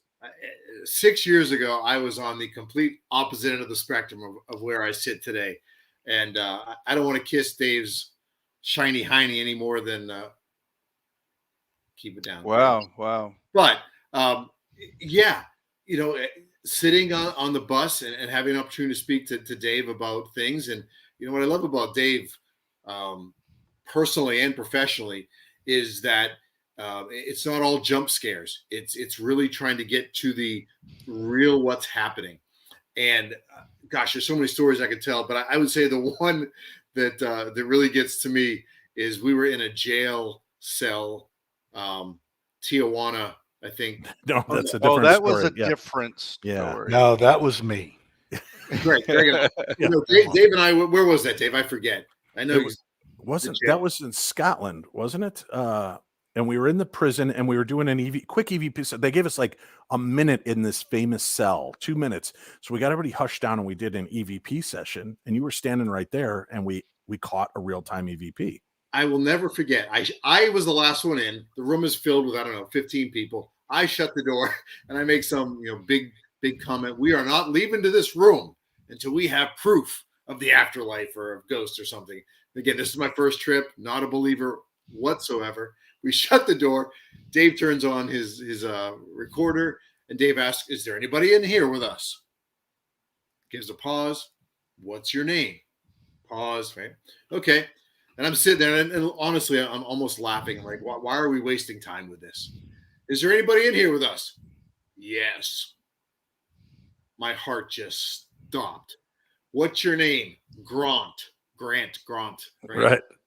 And I literally opened the door and out I went. I was like, okay, I don't know what's going on here, but nobody spoke. Now that was like a couple days into the trip, but on our very first night, we went into the Edinburgh vaults. Do you remember? And we went into one of the vaults, and it was, everybody broke up into small groups, and you went in with me into one of the little vaulted areas, and it was 4 or 5 of us in a circle, and I turned on my recorder, started asking questions, and I played it back. And before I even asked a question, remember that voice came through and it went, "Darkness." That was after the Rohypnol. You know how sometimes you'll use the spirit boxes and you'll hear kind of noise. This wasn't noise. This was like someone spoke into the room. Clear as day. Darkness. And it had that weird, like, thick accent, "Darkness," which was awesome. But that was like one of the first days on that trip. But then we did that churchyard. Remember? Scariest thing of my life. This was so cool. So again, Eric and I have been talking on this trip. We're getting close, becoming buddies on this, and we're walking. And he's still skeptical of it, and his wife has had all these weird experiences. His daughter's had some weird experiences, but Eric really not. And as we're walking through, we're always the kind of shepherds. We stay at the back of the pack and make sure everybody's in front, and we don't lose any stragglers. So we're coming through this courtyard, this church courtyard, and we're going to go out into the graveyard area. And as we're standing there, first they tried to set us up. They had a guy try to scare us, right? But then we very clearly heard footsteps walking up behind us, and we had our backs to the doorway into this area. And Eric and I both turn around. There's nobody there, and you very clearly hear, and it walks right past us. And Eric's eyes just got like saucers. That was awesome. I just looked right into your eyes. Not only fear, but love at the same time, going, okay. Wow. You've just changed my life. I have just been open to something I never thought I would be open to. And at 26 years old, because that was like 4 years ago, at 26 years old, you and I were just, very cool. So those were some of the cool encounters we've had. Marty, we've been on a bunch of trips together now. What do you think? Any cool experiences that you've picked up on?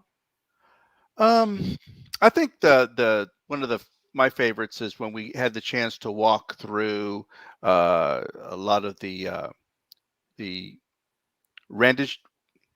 UFO. What was that? Rendlesham Forest. Rendlesham, yeah.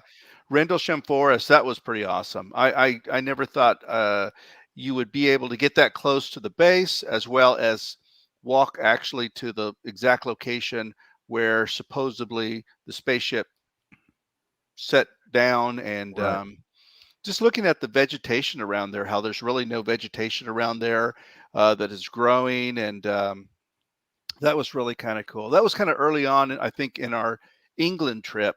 So it kind of really... Yeah, it was a nice tour because they walk you around and you get to see these places where they first saw it. They did this, they did that. Now, I will tell you, Marty, and I don't know if I've shared this with you guys. After that, I found out that that entire thing is a tourist trap. That's not even the location that took place. Really? It's over like a mile on the other side, but they don't want people in that area because it's still kind of protected, but they want to share the story. They want to keep people in to give you that kind of vibe. So again, that's what I heard after the fact, after the trip. Which was a bummer, but they still, I like that you get to kind of walk the story and hear it. It's like biblical gardens. You're not really in the Bible and you're not back in Mesopotamia, but you get to follow the story arc. And I like that they did that. Well, and one thing that it also gives you a better perspective of, they're always claiming that it's the lighthouse, it was the lighthouse lights, but standing where we were standing gives you an idea how far away, that would have been if that was the case, and I know that's always been the story, is that no, they didn't see anything. It was lights from the lighthouse. So it was kind of cool seeing that perspective. What about you, Greg? Any cool memories of strange supernatural happenings on one of these trips? On your trips? Yeah. Nah, not really. Yeah. I didn't. Well, wait. Oh, yeah. Hold on. Yeah, so come on. Actually, we had one of the best experiences of my life on one of your trips. When we went to Transylvania and we went to Ponary Castle and we climbed all the way to the top of Dracula's siege castle on top of that mountain. Now this is actually Vlad Tepes's castle, Vlad the Impaler, right? This is his actual, or the remains of his castle. I just want to make sure people realize that we're not at like some weird. No, it's on top of this mountain. It's incredible. The forest and vegetation all around it. You get an idea of, there's no way, if you got up to the top of that thing, there's no way anybody would take over that castle from you, the way it's set up. Of course, they could just hold out and starve you out. But the point is, you go there and you have this experience of everything that happened there. And, there's just walls, there's no ceilings on the thing.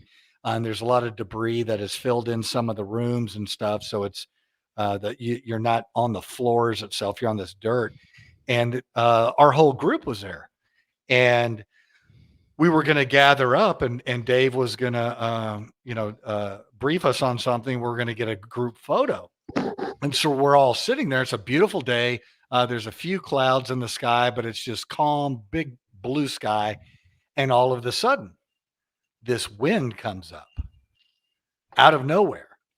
And right there in the center of this would be like a big entry room. A dirt devil comes up, like a little mini twister comes right out of the ground and raises up. And I'm sitting here going, this is incredible. I've traveled all the way from Texas. I'm here in Transylvania. This thing, when you think about whirling dervish and all the stuff that happened in the Middle East, you can absolutely see how people would believe in spirits, would believe in the supernatural. And this thing comes right out of the ground. And I'm going, wow, Vlad Tepes is here to tell us, something, or he's showing us our presence. And about that time, Dave walks into the tunnel and starts going, and I shall smite thee with thy vengeance. And it just kind of ruined everything. For you, dude, I got to live a moment as a god. I stood amongst the wind and the debris, and I got to call out like Moses. It was incredible. That was until crazy. You ruined it. How dare you? Yeah. Man, that's harsh. So, to answer your question, that's kind of what my wife said about sex too. It was incredible until I got involved. Not as entertaining. Look at you two get so- quiet. Eric. All right. Let's see. Let's see. We've got a question You here. got a great question. As Rihanna, no, this is for everybody. Do any of you believe or have a Bigfoot experience? I do believe in Bigfoot. I had an experience when I was like, I can't remember if it was 11 or 12. And it was Foley, Alabama.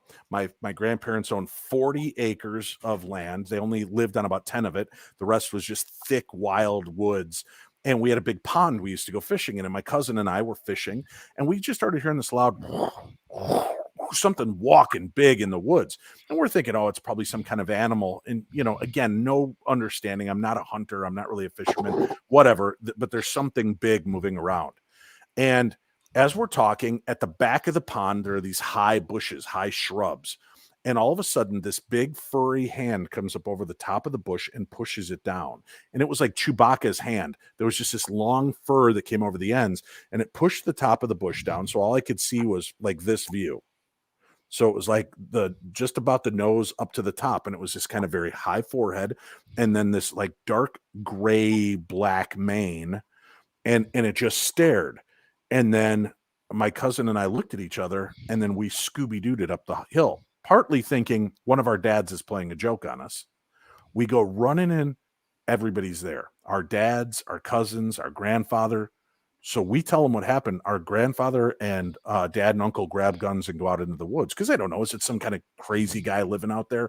But that's the closest I've been to a Bigfoot encounter. I can't say for certain it was Bigfoot, but I don't know what the hell it was.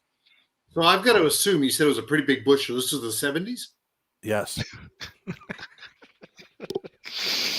Oh. Yeah. You didn't say what happened.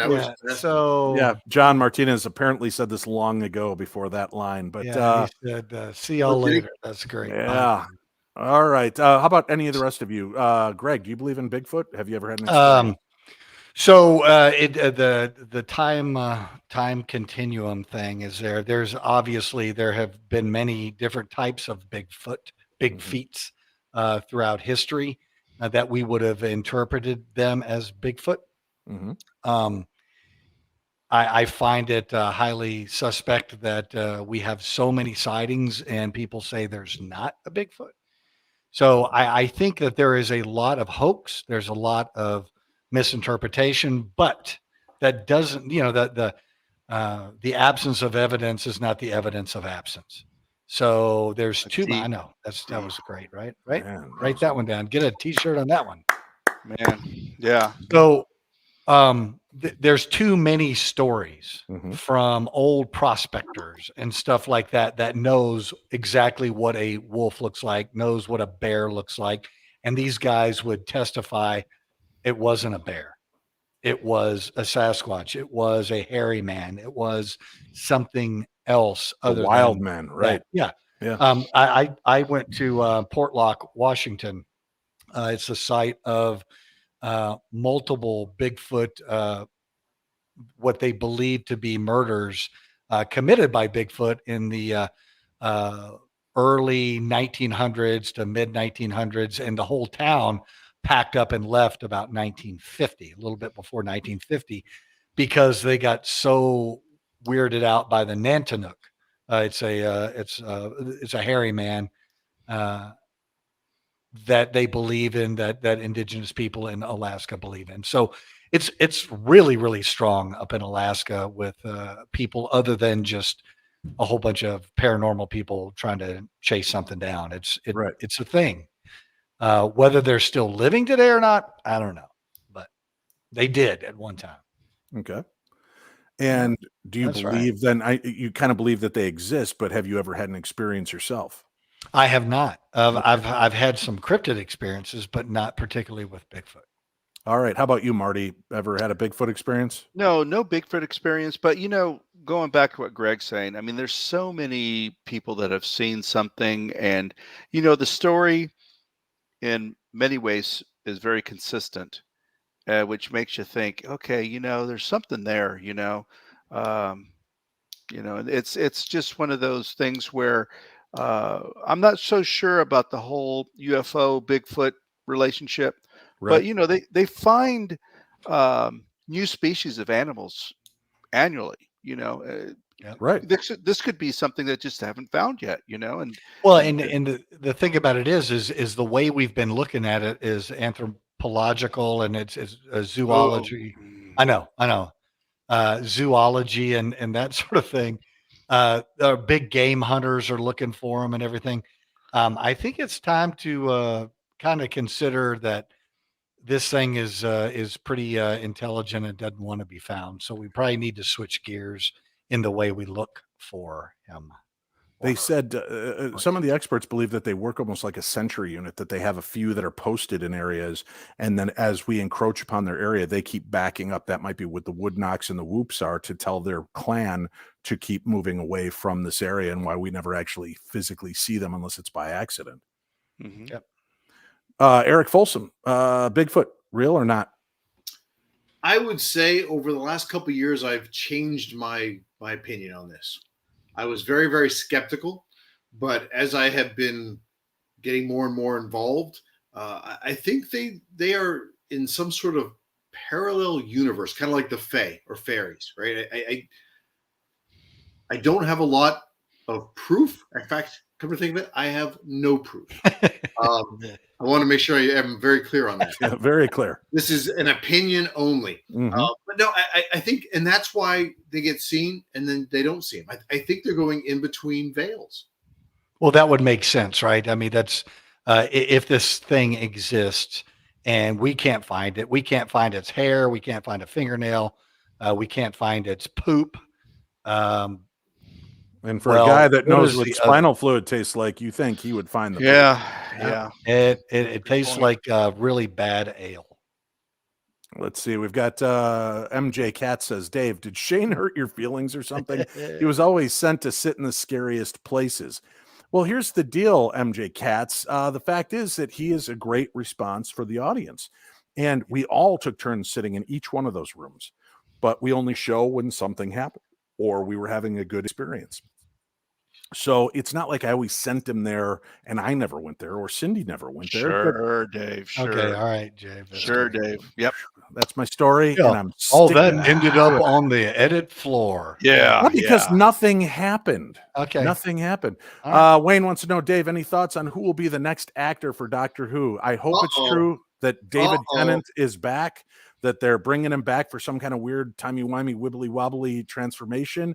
I would like to see Rupert Grint finally be the ginger-headed doctor. So that's it. I don't want to keep getting Doctor too nervous. Who. Yeah, Doctor exactly. Who is my Doctor Who is my Stevie Nicks. Move on. Good God. Hard Rock Kathy says, Shiny Heine, what about his head? How dare you? Wow. That hurt. Yeah, that hurt. That's deep and Hashtag too painful. soon. Dave Dyer says, I'm like half Scottish, half Irish. I'm going to have to sign up for both so I don't punch myself in the face. We do have, for those of you that missed it, we've got an Ireland trip coming up in June. There's only 4 spots available for that. We have a Scotland trip coming up in September. 6 spots open for that. If you are interested, email me, Dave@paranormal60.com, Dave@paranormal60.com, or go to darknessevents.com and you'll get more information about it there. Hey, Dave, can I add something there? I'm sorry. Yeah, Oh, please. I'm sorry, Eric. Go ahead, Marty. I guess from what I understand is Scotland's your second time to Scotland, and the first time was just awesome.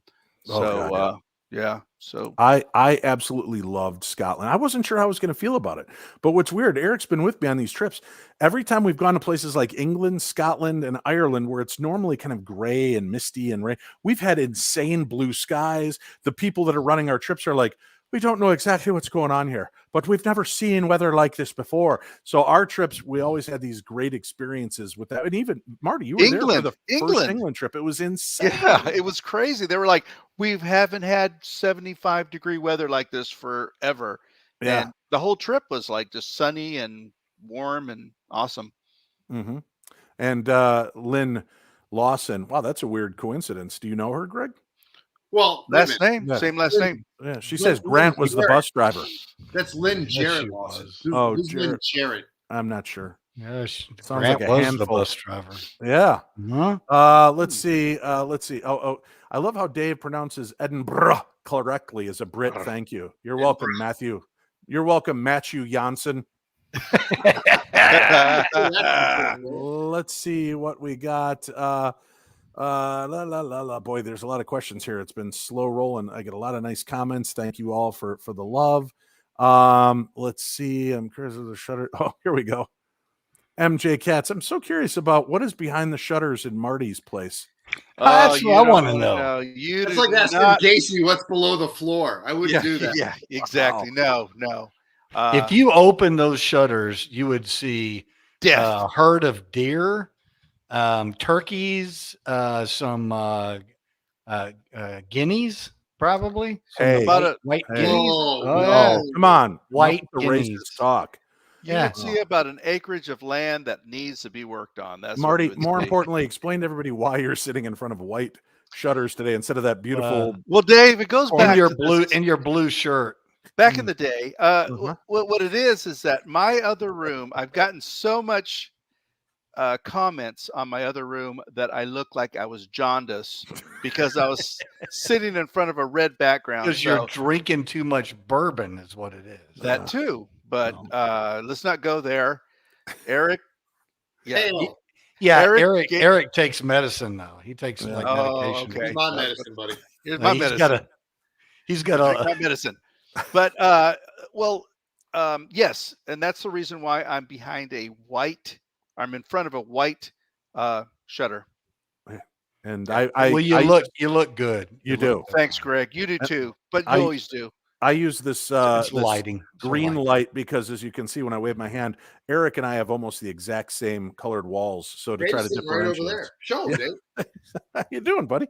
All right, let's get to it. Do you guys believe in fairies? I've seen some and have photos. I believe there is different kinds of them. Actually, I wasn't sure how I felt on that until I caught a photograph of what I believe to be a fairy. And then when we were in Ireland, and do you remember that? We're walking at this castle, we're walking through the field, and they leapt up in front of us. I know that sounds like we've all been drinking hard. We saw them, these beautiful little light up characters. I followed one over to a wall. It landed. I took a picture. I couldn't even see it at first. I'm like right up against the wall. Finally, I noticed this like giant mosquito looking thing, and I take a picture of it, and I take it over to the guy running the tour, and he goes, "What have you got there?" And I said, "I took a picture of your fairies." And he kind of rolls his eyes and he goes, "What is it?" And I said, "It's like this giant mosquito." And he goes, "Well, that's what it wants you to see." It's a nature sprite, so it's going to take on whatever effect I think it was. And I thought it was an insect, but it looked, holy God, Eric, back me on this. Dangling legs and arms and a little head with arms. And it was perfect. It was insane. And there were like 8 of them. It was amazing. So, Jamie, do me a favor. I love your question. Yes, I also believe. If you got a couple photos, send them to Dave at paranormal60.com. I would love to see those. Yeah, especially because Eric's wife is writing a book about fairies. Yeah, I was about to say, yeah, and she'd love to see them as well. I really didn't. It wasn't that I didn't believe about about fairies, but I didn't Mhm. know enough about them until I did talk to Nikki Folsom, and man, she's just a wealth of knowledge in that regards. She was able to really, provide some good information, and you're like, wow, I did not know that. So if you are ever able to see her speak at one of the conventions, you would need to see her because she's really awesome in that regards. Very Very nice, nice. Marty. Thank you. Sure. Greg, have you ever had a paranormal experience relating directly to a police case that you worked on? And this is our last question of the night, folks. All right, No. sort of. No, say it isn't so, Dave. Let's not end with Greg. All right, well, let me wrap this thing up then. So I was a mental health investigator for a few years, and Mhm. part of that is you're a suicide mediator, hostage negotiator. So we had a call out for a person who was threatening to kill their baby, and they were on the third floor of their apartment complex, out on the patio, and was holding the baby over the balcony, gonna throw the baby. Law enforcement showed up. They took positions down at the bottom of the stairs, took positions in the door of the apartment, and two officers took positions at the sliding glass door leading to the balcony. Every time they would try to go out on the balcony, she would act like she's going to kill this very small child. This child was 2 months old, maybe. And so she was barricaded there. They called SWAT out, and I was a negotiator that got there. When I arrived, I pulled up, I got out of my car, and as I'm walking down the sidewalk, I see her up on the third floor, and she sees me, and we make eye contact. I'm watching her, and I'm walking up to the stairwell, and I go to the stairwell. I go up the stairs. I go to the door. I walk into the apartment past the officers that were there, and I'm in plain clothes because I'm undercover sort of as a negotiator. And I walk up to the sliding glass door. She turns around. I walk past the two officers that were standing there onto the patio. She hands me the baby. I take the baby. I turn. I hand it to the officer that's there. I give her. She comes and gives me a hug. We stand there for a little bit, and then I turn and walk her back into the apartment, walk her out, down to my car, put her in my car, back of my car, close it up, and I take her to the state hospital. A couple of months later, I'm at the state hospital for a competency hearing, and I had to walk through one area of the state hospital, and there was a group of people there in a day room, and I hear, "You're an angel. You're an angel." And I kind of, you hear all kinds of things, and I hear, "You're an angel," really loud. And I turn around, and it's that lady. And she comes running up to me and she says, "You're an angel." And she hugs me and says, "Thank you so much. Thank you. Thank you." And I was hugging her. I said, "Yeah, well, it's okay." She goes, "You're an angel." I said, "Well, I was just there to do my job." She goes, "No, you're an angel. You had a halo. You had wings. You were there to save my baby." And for me, that was it kind of makes you wonder, is there something else going on other than, okay, she's got postpartum depression and she's, having some issues there. But as far as the hallucination part of it, was she hallucinating because of a mental condition, or was she seeing something that I had nothing to do with? I was just a vessel that it could have attached to me, and Which is exactly what an angel in hiding would do. Remember how he said he was undercover? Yeah. Oh God, I'm gonna drink some more Satan spinal fluid. I guess. Wow, maybe you're not the angel we thought you were. I thought that was a great story. That was a powerful, Thanks. beautiful story. It was until the end, and y'all. But yeah, I'm just well. If you paid attention to the end, Greg, I was saying you are the angel. You're just trying to be all. Oh no, I'm not. Heather says that's amazing, Greg. Yeah. Thank you, Heather. Yeah. And then let's see. Kathy says, "Wow, Greg, glad you were there." Yeah. Stephanie, great story, Greg. Wayne liked it. Stephanie said, Well, "Oh, wow. See, I have support out there. Very as opposed to- interesting." Pixie said she loves it, and Tabitha says that's beautiful. So this seems like the perfect way to go out. So thank you all for tuning in, hanging out with the after party. We're going to do something live one night this week for the news. It might be a day early, might be Friday after all. Just keep paying attention, watch social media. Join us for a special live paranormal news from the great state of Texas. So signing off for the team, I'm your lead anchor, Dave Schrader, along with me, Martin Vaez, Eric Folsom, and the paranormal angel himself, Greg Lawson. Ooh, that's good. We'll see you again next week right here on the Paranormal 60 News.